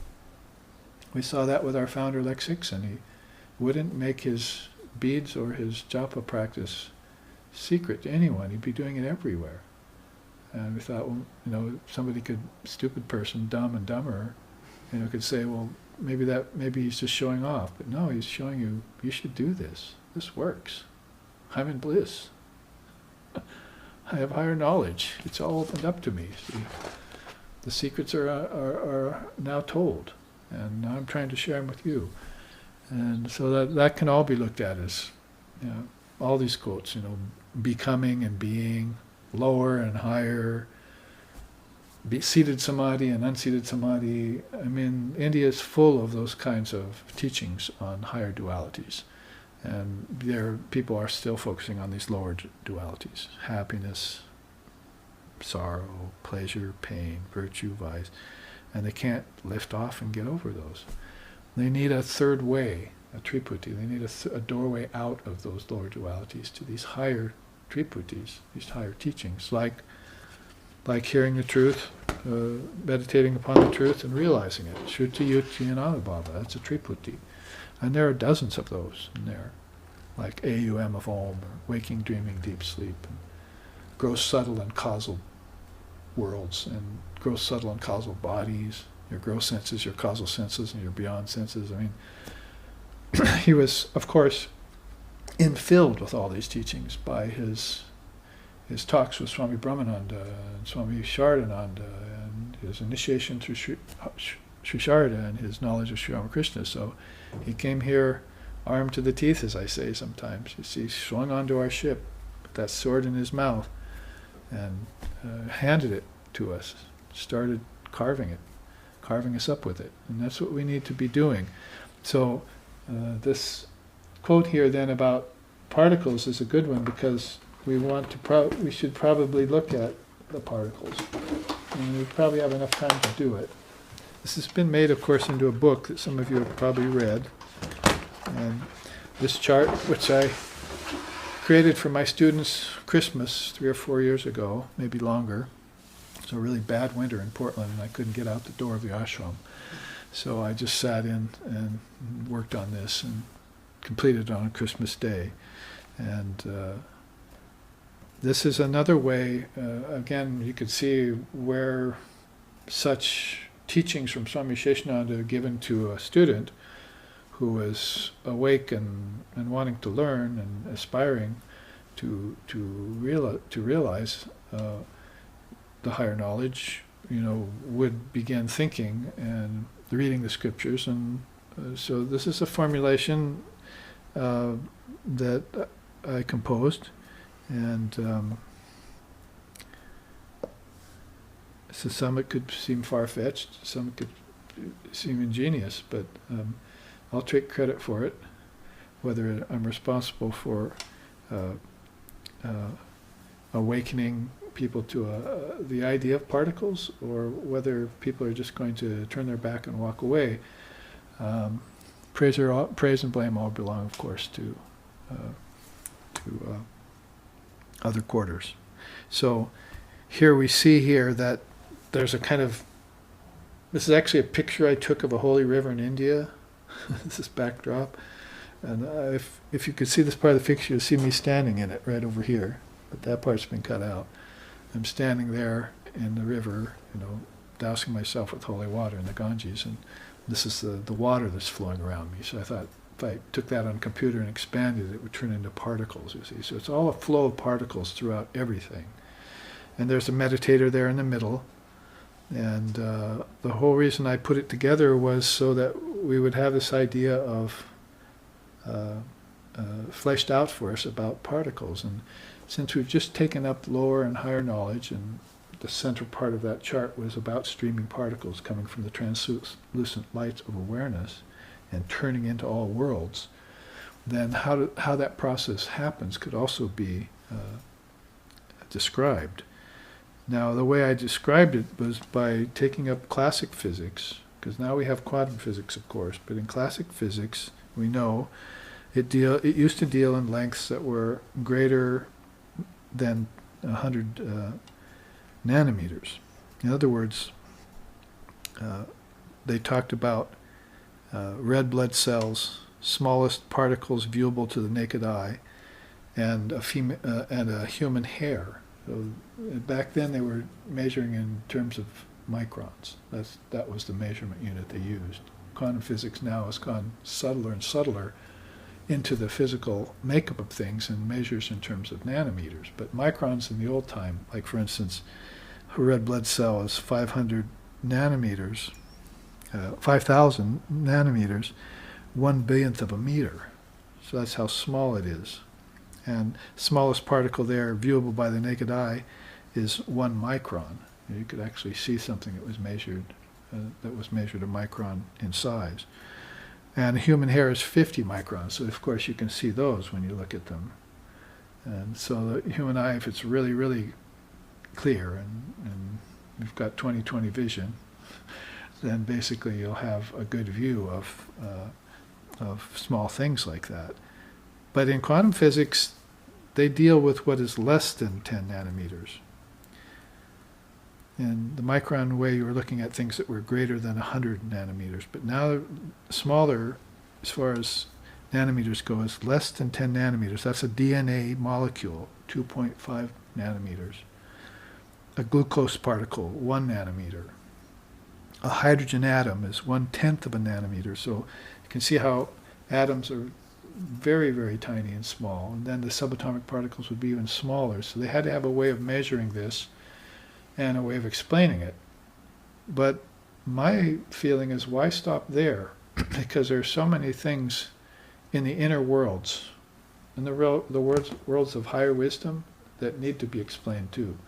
And the seers and sages have been doing that for thousands of years in India and in other countries too. So there must be a way in contemporary times, using our language, if science is our greatest achievement in the West, and if Swami Aseshanandaji and those are right, that it's actually still in the realm of lower knowledge, then there should be a way of using that as a bridge to get to higher knowledge. And my way of saying that would be, when subatomic particles are vibrating at 1/1000th of a second and you have nowhere to go smaller or faster vibration-wise than that, then that's where they disappear. And that's where physical space disappears, like it does for you tonight in deep sleep, or it does for a meditator in Savikalpa Samadhi or Nirvikalpa Samadhi. All of a sudden, everything goes formless. And so what happened to the physical particles and the objects and those things that were condensed down into solidity and liquidity and luminosity, the things that the senses behold? They just disappeared. And they're not there anymore. Your consciousness went away with them, as it were. Or maybe consciousness took them back into a formless state. and then it's going to project them again back into the state of form, you see, as it goes in and out of its own light. If it gets distance from the light, then the vibration gets thicker, the objects become solid, and it goes away, and then they become thought ideas, right? Scientist goes into sleep tonight and he dreams about atomic particles, and the carpenter dreams about wood and how to use it. And so all of a sudden those things have gone into their thought particle, and these are a different level of particle. It's called dream. And then beyond that, you'd go into a formless deep sleep. And then you would see the light, but unfortunately probably not remember it, unless your soul's like that, who can come back and remember it. So just to make a connection there to that chart and what we just talked about, don't think of this as something alien to the idea of ignorance, lower knowledge, and higher knowledge. This is really what we're talking about. These are intelligent particles that all of a sudden show up. And that's why I put this chart up, which is, you can get the book and research it if you want, where I was telling you about what's actually in an intelligent particle.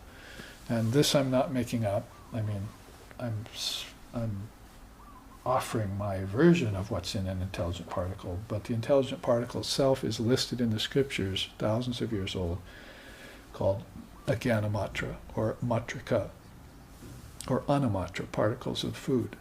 So they thought in terms of particles for everything, and beyond the nanometer limitation of quantum physics right now, they're also thinking in terms of that, long before quantum physics became available to our thinking process here in the West.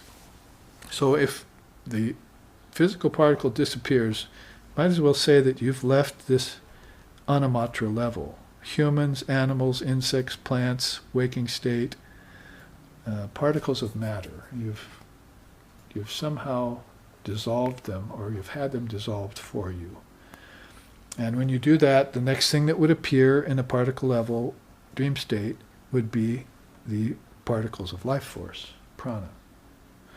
And those particles of prana happen to also form a land, let's put it that way, a realm.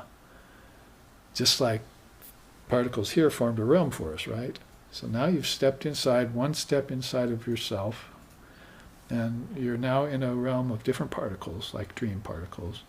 And there is a land there, or a realm. They have words for that in Sanskrit that are ancient, like akasha, or loka, or matra. So those lands are the kingdoms of heaven within that Jesus was talking about, and that's where the ancestors are, that's where heaven is. See, and that's why the Vedantist isn't really keen on getting to heaven. He would like to pass through it on his way. And there are many stories actually in the Mahabharata and Indian scriptures where souls had to pass through heaven to get to God. But they never stopped at heaven. That wasn't their goal. So that's just kind of known fact in India. It's part of the higher knowledge, is that heaven isn't that high a place. In fact, there are different kinds of heavens. There are lower heavens where people have to return to earth. That's what reincarnation's about. There are higher heavens where beings have actually acquired true love. They know what love is, and they can go beyond higher heaven into a deeper level, and towards formlessness and so forth, towards the realms of the rishis. But I'm getting ahead of myself, but this is what all these levels of particle are about if you entertain or accept this way of thinking. There are many ways of thinking in India. I'm not proposing this is the only one, but I'm proposing that this is one that might help us as Westerners, with science as our foundation, with quantum physics on the horizon of things, and greater discoveries being made, that will help us connect science and theology. Because we know how long they've been at war, and some of Swami Aseshanandaji's sayings about that, how seven-day creation theory of the conservative theologians with the liberal scientists were clashing against each other even when he was here, when he first came to the country. He said 40 years ago, that was when he was in Portland in the 1980s. So we know how much they've come to loggerheads, but what about both of them having their own separate existence One, physics is concentrating on physical things, fine. We'll take your word for it. And you've even showed us that everything is made of particles with an electron microscope. But what about, where does theology and God and religion fit into this? How can it fit into it? With this movement of consciousness back towards its source, science will have to give way and say, well, there is such a thing as involution, not just evolution. And it'll also probably have to consider that maybe evolution was all, as we said here, Manaha Kalpita Jagat, was all mind's consciousness formulating worlds, just like dreams. Which is why great seers like Ramana Maharshi said, this is dream number 1 and this is dream number 2. Your waking state is a dream as well as your dreaming state is a dream. This dream is more solid than your dreaming state, but the waking state dream that's solid came out of the subtle state dream, which was the dreaming state. So the waking came out of the dreaming, and one is solid and one is subtle.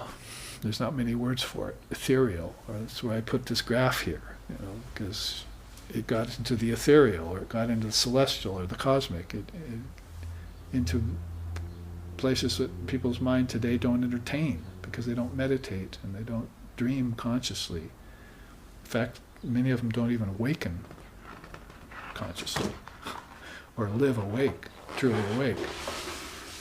So wake up, as he used to say.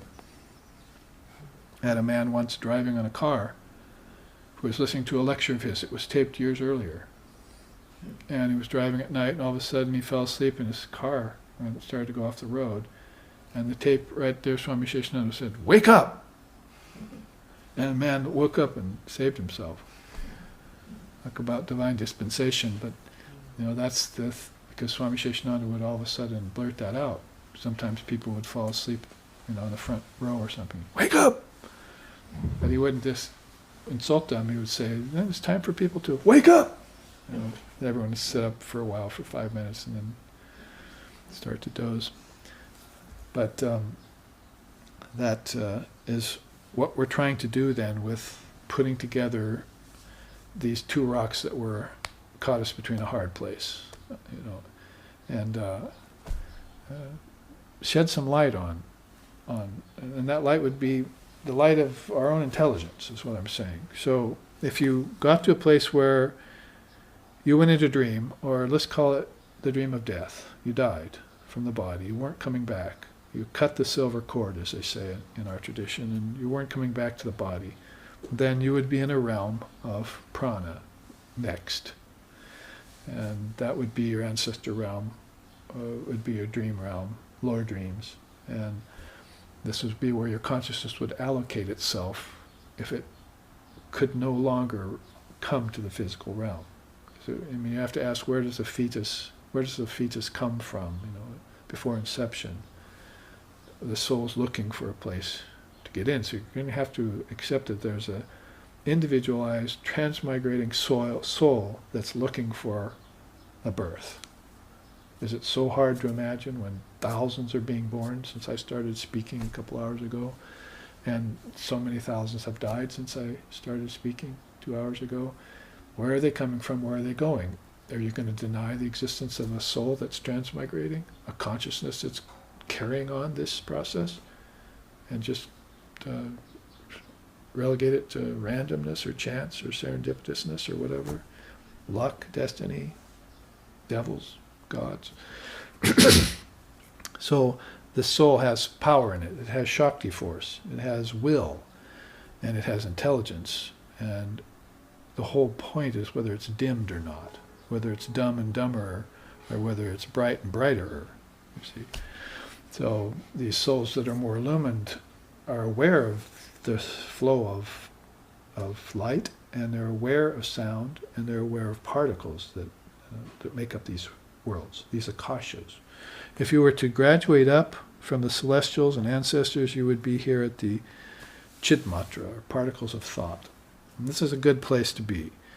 The gods and goddesses, the munis, the siddhas, they're all there in that place of thought. And their worlds are made of thought. They live in thought.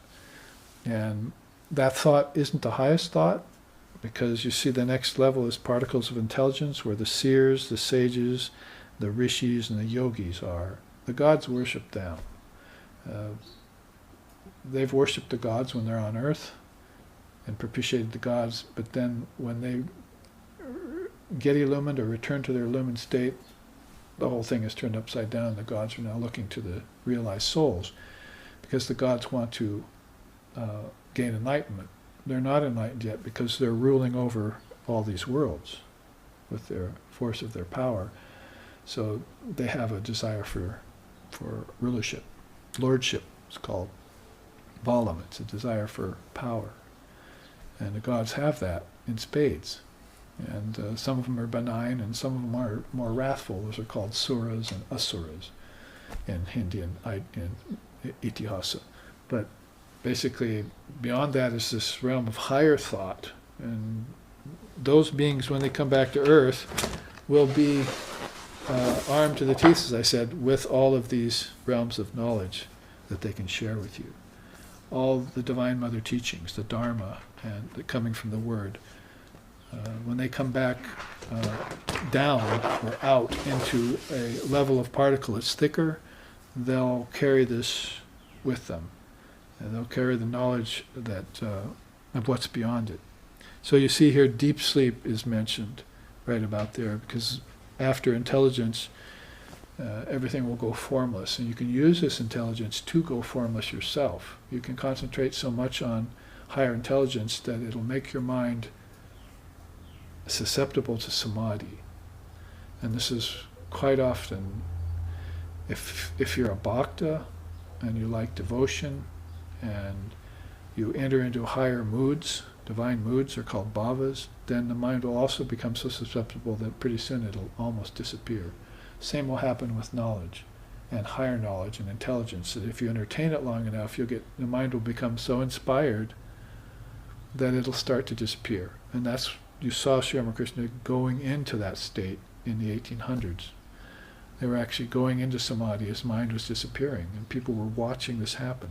Of course, they couldn't see the inner dynamic, but the inner dynamic was that his particles were becoming finer and finer.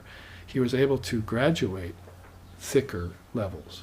And when he came back down, he'd ask for a drink of water so that he could feel like he was back with the five elements. He couldn't bring his mind down, so he would have to grasp something, or he'd have to drink something.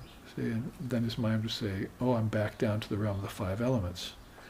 So considering higher knowledge flowing through your mind, dharma, will put your mind in a higher and higher state till finally you'll just go into natural samadhi. And sabija, with knowledge, with seeds still. But it'll be like dreaming in deep sleep to you. It'll be like the physical realm doesn't exist anymore. It went away, or there were just traces of it left. That's seeds. See. So beyond that, then you've got this Laya matra, Om, the Om, right at the center of things. It's the dissolution of all particles, and that's what I was actually just describing just now. Laya means dissolution, so everything goes into formlessness, just like it does in deep sleep for you tonight. Everyone experiences this, but they don't come back with knowledge of it. They don't remember it because the mind disappeared. There was no mind to remember it. See? So it takes some very special facility, like a subtle memory. They call it smriti hetu, to come out of samadhi and remember what you experienced there. Sometimes they call that cetana samadhi. There are kinds of samadhi where you'll go into them and they'll be so high and your mind will be so dissolved that when you come back you'll say, I don't know what happened to me. It was blissful, but I don't know what happened to me. Doesn't that sound like deep sleep? If you think about it, you had no worries, no ego, no form, no children running about, no TVs on, no traffic jams, no calamities, no tidal waves. It was all blissful, but I don't remember it. Well, that's sort of like this higher samadhi, or this lower samadhi we call it, that's seated. Nonetheless, all gross things disappear. Just like gross things disappear in dream, and dream the subtle things in dream and the gross things in waking disappear in deep sleep, right? So you're stepping in. So if you step furthest in and you can actually get those particles to dissolve, that's the Word. In the beginning was the Word was with God, and the Word was God. You're on the very doorstep of divine reality, formless light, like we have in this chart, this translucent light out of which these intelligent particles or coruscating particles of light are just working their way out to form objects. They can actually be used to form objects by the mind, by the minds, all these minds. And of course the cosmic mind will be one of them at a very high level, deep level. Now, homogeneous awareness is there. And we had put there in parens avatars, Nityasiddhas. We sang some songs about them. Videhamuktas. I think Swami Vivekananda was one of those Nityasiddhas who was very, very in awareness of all this. In fact, why don't we just sing it? He wrote this in a letter once that we've put into a song. Kshina smadina sakaruna jal panti mudajana nastikyantvi dantu aha dehatma vadasuraha rapyaha smaviragatvaya abhayam pratisamyada nastikyantvi dantu chinumaha Ramakrishna dasayam.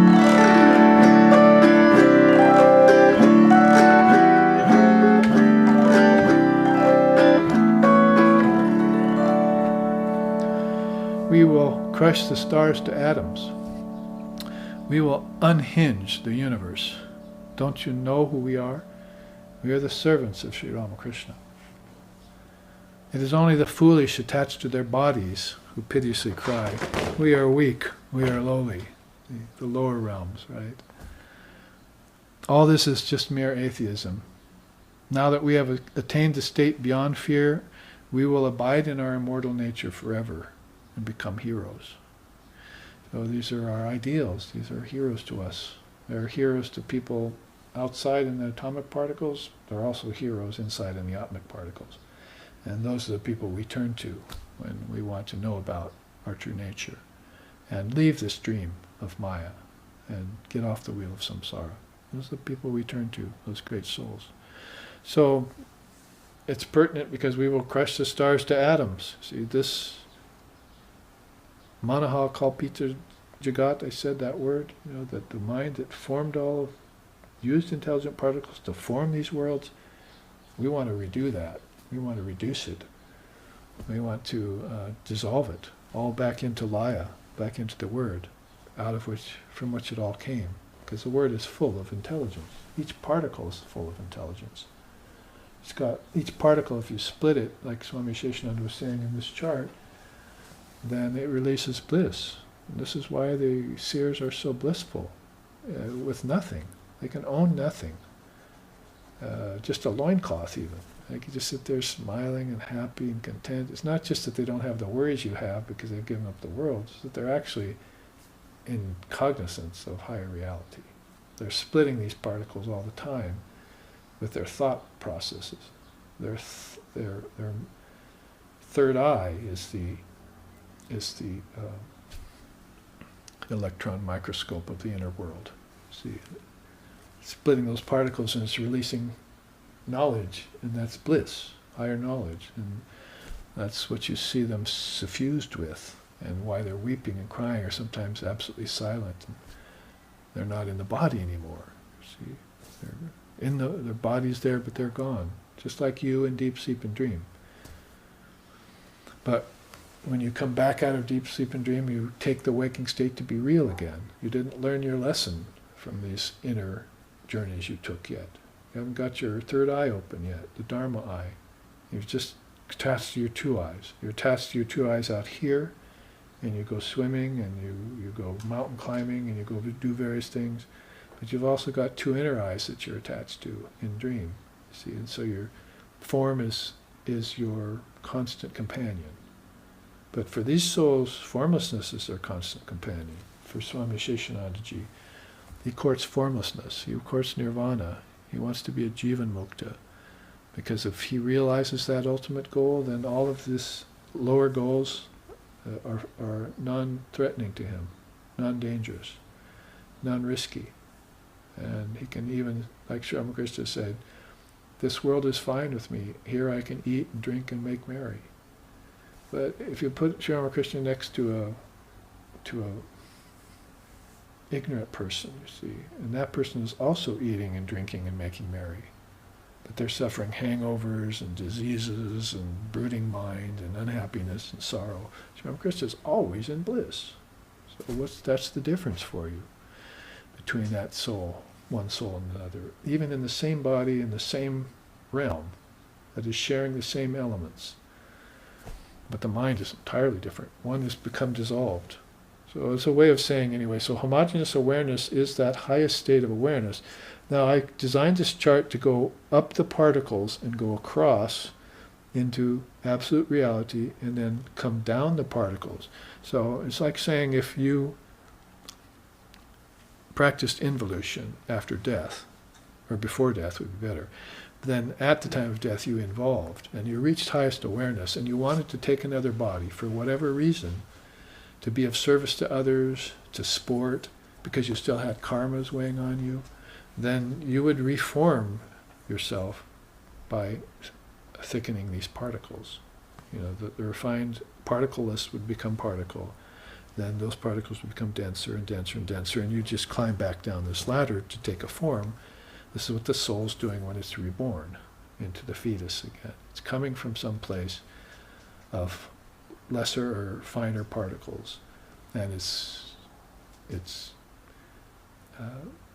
thickening them, see, and taking on forms that are fine, and then grosser, and then finally as gross as it can get, the physical body.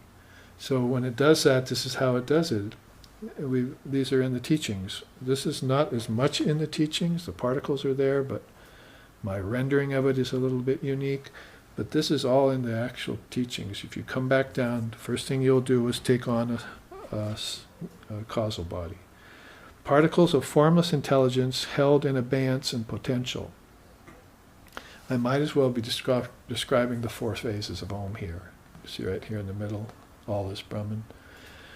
The four phases of Om, you've seen that chart before that I've sometimes taken up.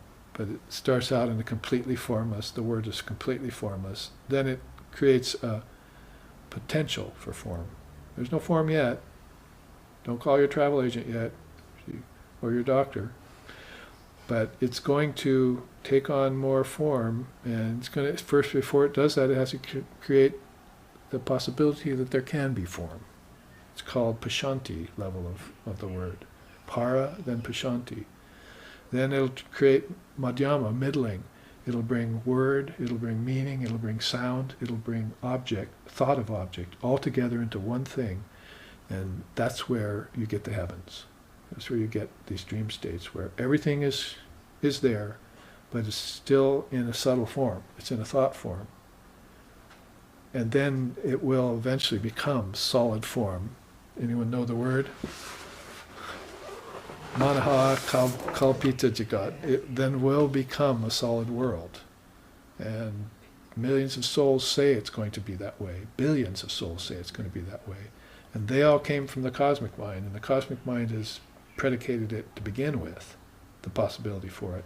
So they're just carrying out the process, you see. Call it sportive play if you want. It's just that some people don't have so much fun in these worlds. They even suffer horribly and get caught in them. So I deviated there, sorry, but the four phases of the word, that's called. 4 phases of Om. Para, Pashanti, Madhyama, and then Vaikari when it gets down. So kind of following that, but using the body, how the body gets formulated, you'll come out of like deep sleep, because across the board from this is deep sleep, right? So you come into a causal body, you're using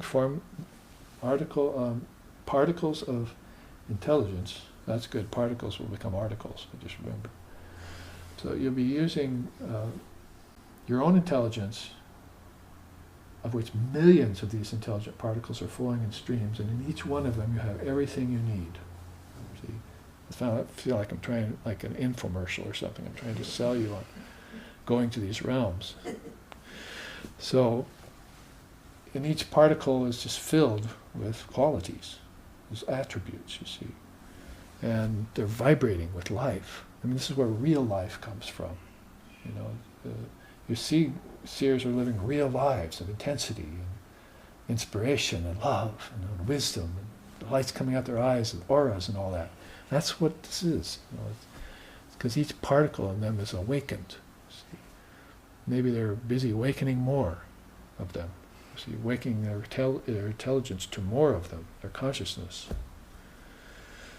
Because they've been where it's all liquid, where it's all, nice word in English, homogeneous, where everything is just homogeneous, and now they're coming out of it. So a good definition for particles of formless intelligence held in abeyance still. Then the subtle body will form particles of a conceptual thought projected as multiple expression. So here's where, you know, that intelligence is ready to create a form. So it's your conceptual thought. You look at this in reverse by Swami Vivekananda saying, where he said, you can't destroy the clay cup, but you can destroy the thought. You can destroy the clay cup, but you can't destroy the thought clay cup. So coming from the other direction, you can put this all to ashes, if you want, by fire, or pull it apart, and so forth, and make it into nothing.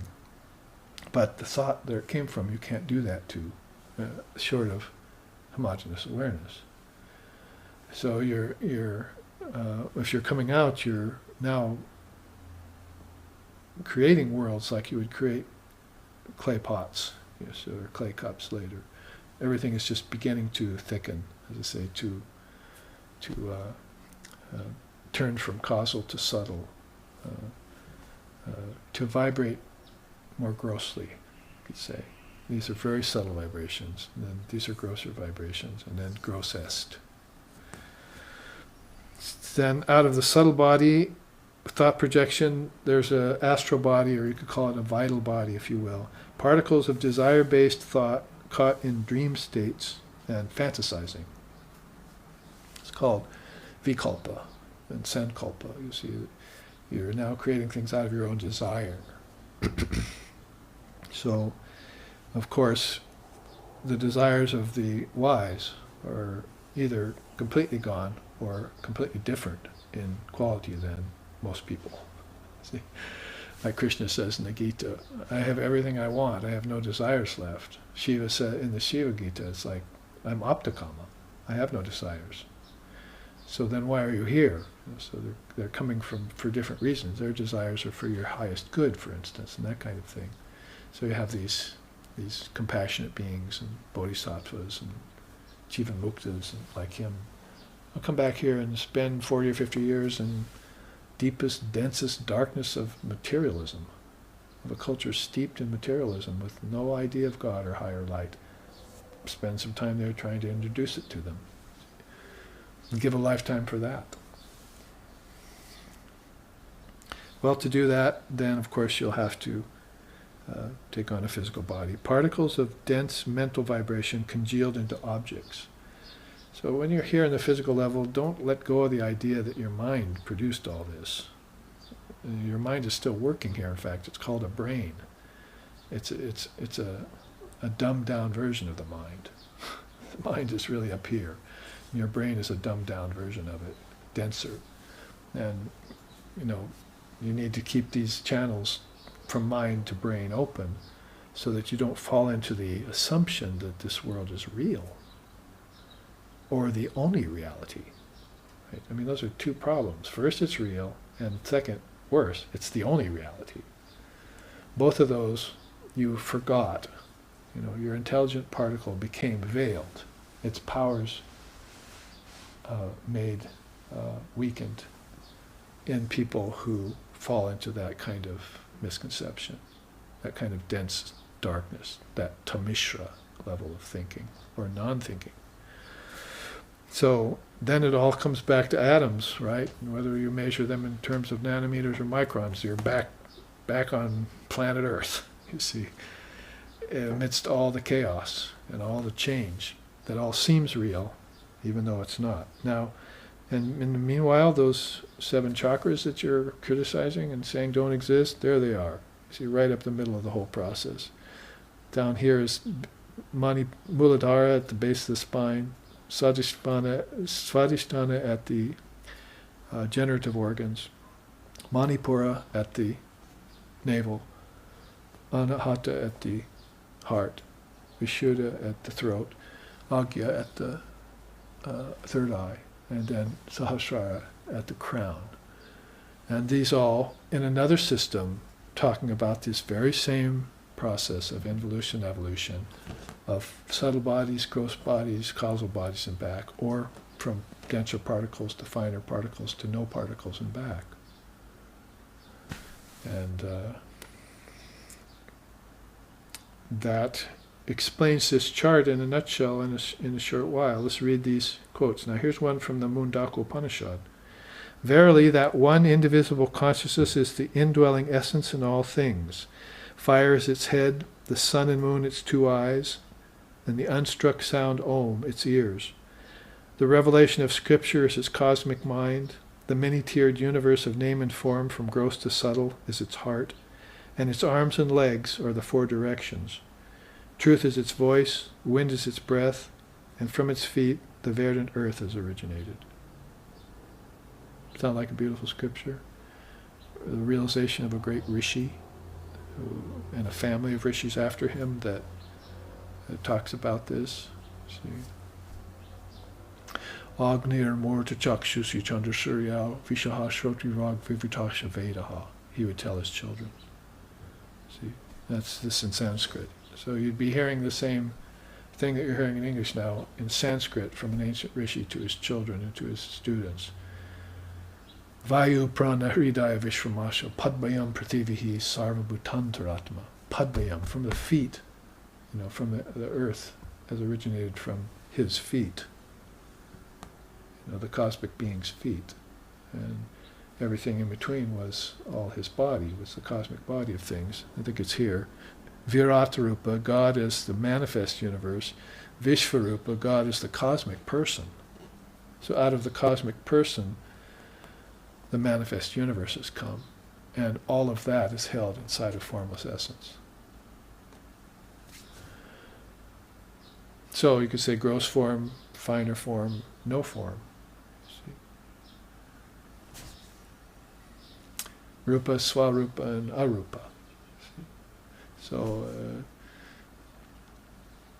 this is the way they think. I've thought for time out of mind in India, and it's called higher wisdom, Paravidya, and we have a chance to avail ourselves of that. Now with Swami Vivekananda here, recently with us. Now, I don't know how much time we have, probably 15 minutes or so, and this takes a lot more time than that to explain. Read my book, as they say. And I'm so inspired, as you can tell, by this idea of particles in there. And microns, nanometers, pranic particles, intelligent particles, no particles, and back. How that's all happening like just an in-breath, a held breath, and an out-breath. Or like, waking, dreaming, and deep sleep in 24 hours. It's just all cyclic like that, happening all the time, yet it's escaping our detection. See, if we awaken our intelligent particles, we will realize what's going on. We will be conscious souls for the first time, maybe in many lifetimes. Or maybe that's why we came here, to test ourselves, to see if we could keep this highest consciousness down here. When we entered form itself, tested ourselves to the hilt, put up with all sorts of sufferings, challenges, trials, injustices, and still be ourself. See, not be scarred for life, be unscathed.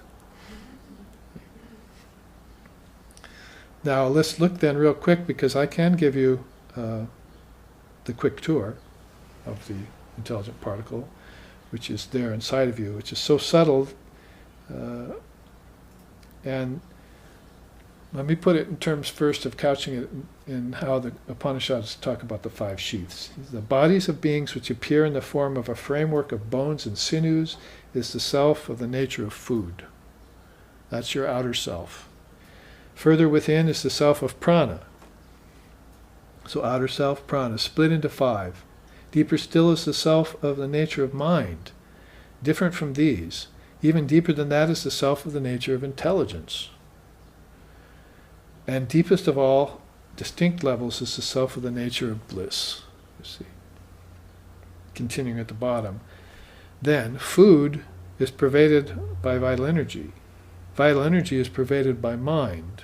Mind is pervaded by intelligence. And that ever-happy intelligence is pervaded by bliss. This self of bliss is pervaded by Brahman, absolute reality. Brahman is not pervaded by anything else. Neither by action, nor by begetting children, nor by anything else, but only by knowing Brahman does one attain to Brahman. So all of this is contained back in the ultimate reality. Call it Brahman, Almighty Father, Allah, Tagatagarbha, pure conscious awareness. In fact, Lord Buddha called it Pragyaparam, supreme intelligence. These particles of intelligence. So they flow in streams, or not. You see, it's my point.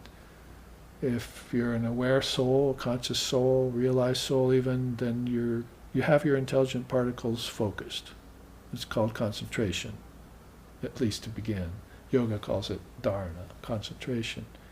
Ekagra, one-pointed mind. Third eye open, however. That's an intelligent person using their intelligent particles in a stream like a laser. They've collected them. But light can become dispersed and lasers can become widened, and it's sort of like the torch while they're putting together the muffler on your car, light it up and its flame is all dispersed, but then they'll tune it in, it'll become blue flame. They'll cut through metal with that thing, see, in just a thrice. So if your consciousness is honed like that, your intelligent particles, you can place them on anything, and that's called, in yoga, samyama. Samyama. You can cut through anything, any obstacle, any mayic overlay, any false superimposition, any misconception. You can see back and forward in time. You can have omniscience. You can know where you're going and where you're coming from. And that's the yogi. That's the realized soul. And if you're courting higher knowledge, you should be in training to be that soul. And you'll be doing that by finding out what's within you, and this is my rendering of what's within you. If those particles are not focused, and this is my point, if all of a sudden they're used for this, falling into this ritual, and without any light in it, and ignorance, and building some scars of maya and knowledge and impure life and darkness, and then those particles have just become dispersed. Just like, taking some BBs out of a package and they pour all over and run everywhere. You see, they're just dispersed. And then that's an ignorant person who can't get his mind back together. So Swami Vivekananda said, first there's, totally dispersed, and then there's gathering, then there's gathered, and then there's focused. So he's talking about 5 movements of the mind to get itself back to focused mind. So the way it's focused all the time, and it's never falling out of concentration, ever. It prefers to be concentrated because it's less problem, less hassle, less suffering, and eventually more happiness, more contentedness, more peace, and more bliss. Till it's all bliss. It's just Ananda the thing. Ananda it. See, with an Ananda wand. It's just bliss fill it. And you're like a Sri Ramakrishna. And don't fall into the misconception that he was just bliss. He was sharp honed knowledge, higher of the highest nature. So, and that's why these particles, when they're gathered together, are like that. So food is pervaded by vital energy by mind, mind by intelligence, and that ever-happy intelligence pervaded by bliss. The bliss, that self of bliss, is pervaded by Brahman, the witness, the innermost of all. And that Brahman is not pervaded by anything else. And by knowing Brahman, one becomes Brahman. So if you wanted to take a quick 10-minute look at what's there inside of it, there's this incredible memory. Now this is going to be a challenge for me to spend less than a minute on each one of these. Because, like I said, read my book. So you have this smriti hetu, which is this causal memory inside of you. It would remember things like your past lives. It would also remember your past deaths as a result. It would remember being in samadhi, being one with God. It would remember your conversations with great souls. This is subtle, it's beyond subtle, it's causal memory. It's what caused you to take on a life of a journeyman's life in the spiritual realms like this. And it's what you take with you, sort of like don't leave home without it kind of idea, you know. Just do it and don't leave home without it. But you know, you keep this intelligence with you whenever you go anywhere. Now that's got memory of samadhi in it, how you were in bliss at one point. It's got memory of your past lifetimes. And so then there's this intuitive intelligence called pratibha that's flint-like, and that will help you fire up this memory. All you have to do is sit and think to activate pratibha. You know, in fact, most beings are so closed down they won't experiment like this, but you can just sit and say, all right, I've lived other lives. Who was I?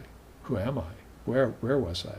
Where am I? And you can just use this as sparks for some gasoline that's in you see, and watch it flare up. This is what an intelligent particle is capable of doing for you, lighting up the whole interior terrain of your consciousness and keeping it lit like a torch. Eternal flame. It's all about eternal flame. There's a mental acuity in you that you see in people that you admire, your teachers, and even your teachers at the level of lower knowledge had some mental acuity if they were turned on, if they were lit up. You see, you remember them, and you remember how they had specialized and become aware in their particular walk of life. Kriya Gyan, a spontaneous knowing is in you that is intuitive. I would relate this more towards your connection with Divine Mother of all knowledge, Divine Mother of wisdom, the Vakdevi, the goddess of the word.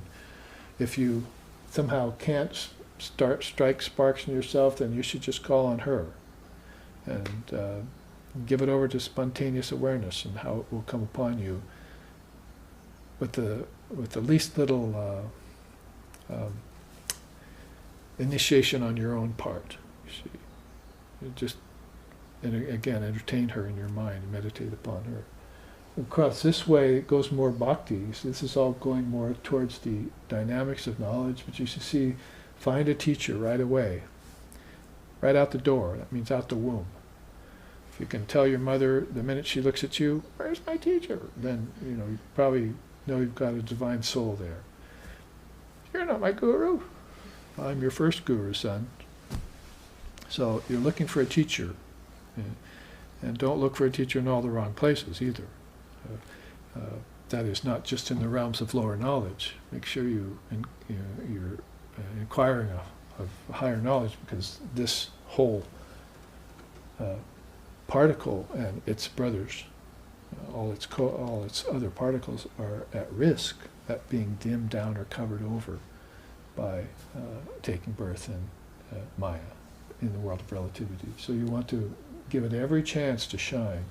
So get a guru and have devotion and follow it your whole life. Many people, not so much in America, but in India, who get a guru and follow that guru their whole life without even questioning it. They're born into their path there. Here we're searching for path, hardly ever finding a path, finally finding a path, then deserting the path and the guru along with it. We're having all sorts of problems here. And so we better try and awaken some of these particles through these means, through these routes, to get our Guru Bhakti in hand. One quote from Swami Vivekananda was, "Guru Bhakti, do you have that?" He used to say that too. Do you have Guru Bhakti? Sort of like got milk, only in the spiritual realm. Well, this wisdom that settles in by taking a teacher will benefit you greatly. Then dissolving power. You need, this is where you need to make contact with Lord Shiva. You've made contact with the Lord of creation, Brahma. You've made contact with Vishnu, and he's sustaining things fine with you. Don't forget Lord Shiva, because Lord Shiva can help you. He's that dissolving power that's in the very particle itself, that if you get all these particles together, then you can dissolve all of this in space and time included, and you can reach Laya Vijnana, and these homogeneous awareness. You can get into samadhi like Sri Ramakrishna could. But you're going to have to do that yourself. You're going to have to be able to dissolve. What's the main problem there? Fear of formlessness. That's your true nature, formlessness, but you're afraid of it.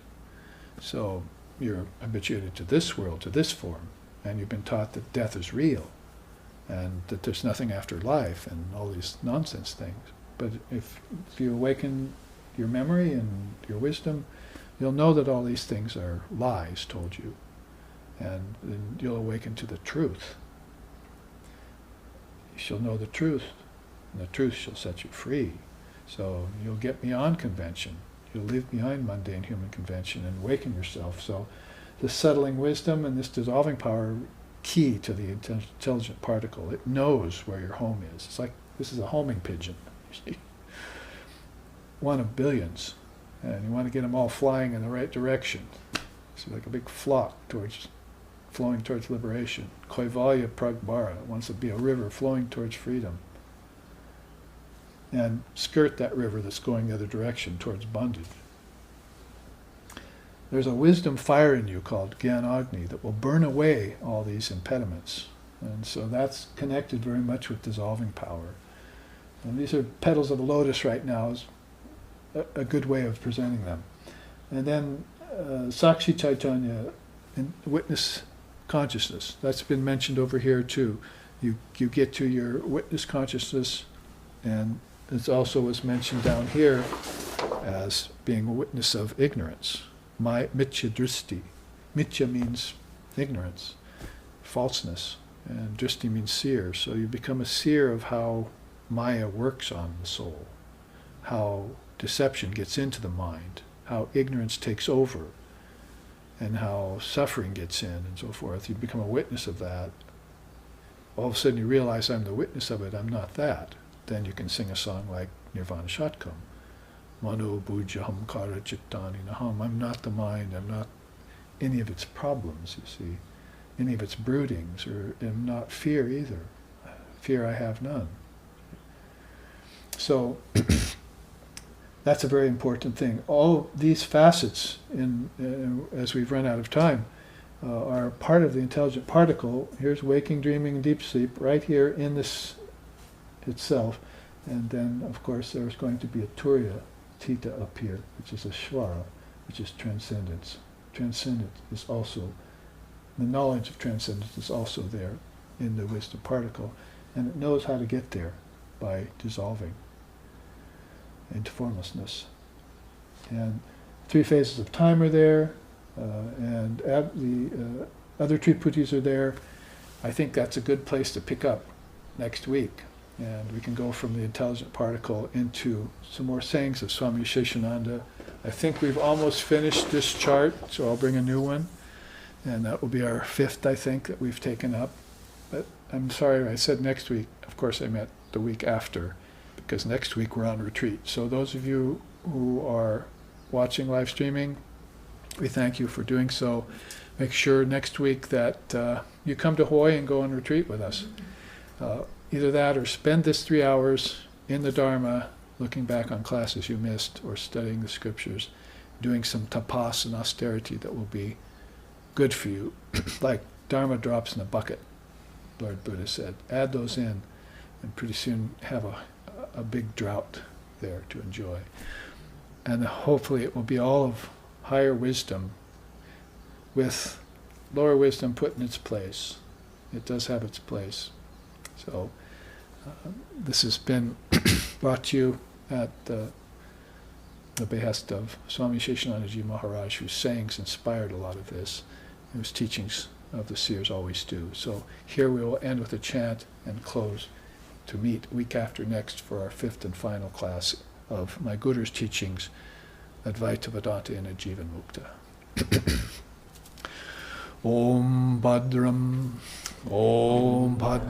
Karnevihi Sriniyama Devaha Bhadram Pasyema Utirya Jatraha Stirairangaish Tushtuvam Sastanavir Vashema Devahitam Yadayoho Swasti na Indra Vrida Shravaha Swasti na Pusha Vishwadevaha Swasti nastarksho arishtanemihi Swasti no brihaspatir dadatu Om Shanti Shanti Shanti.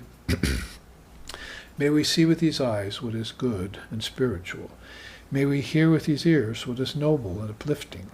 And may we, while worshipping the Lord and Mother of the universe, with healthy minds and bodies, live a life which is beneficial to ourselves and to all other beings.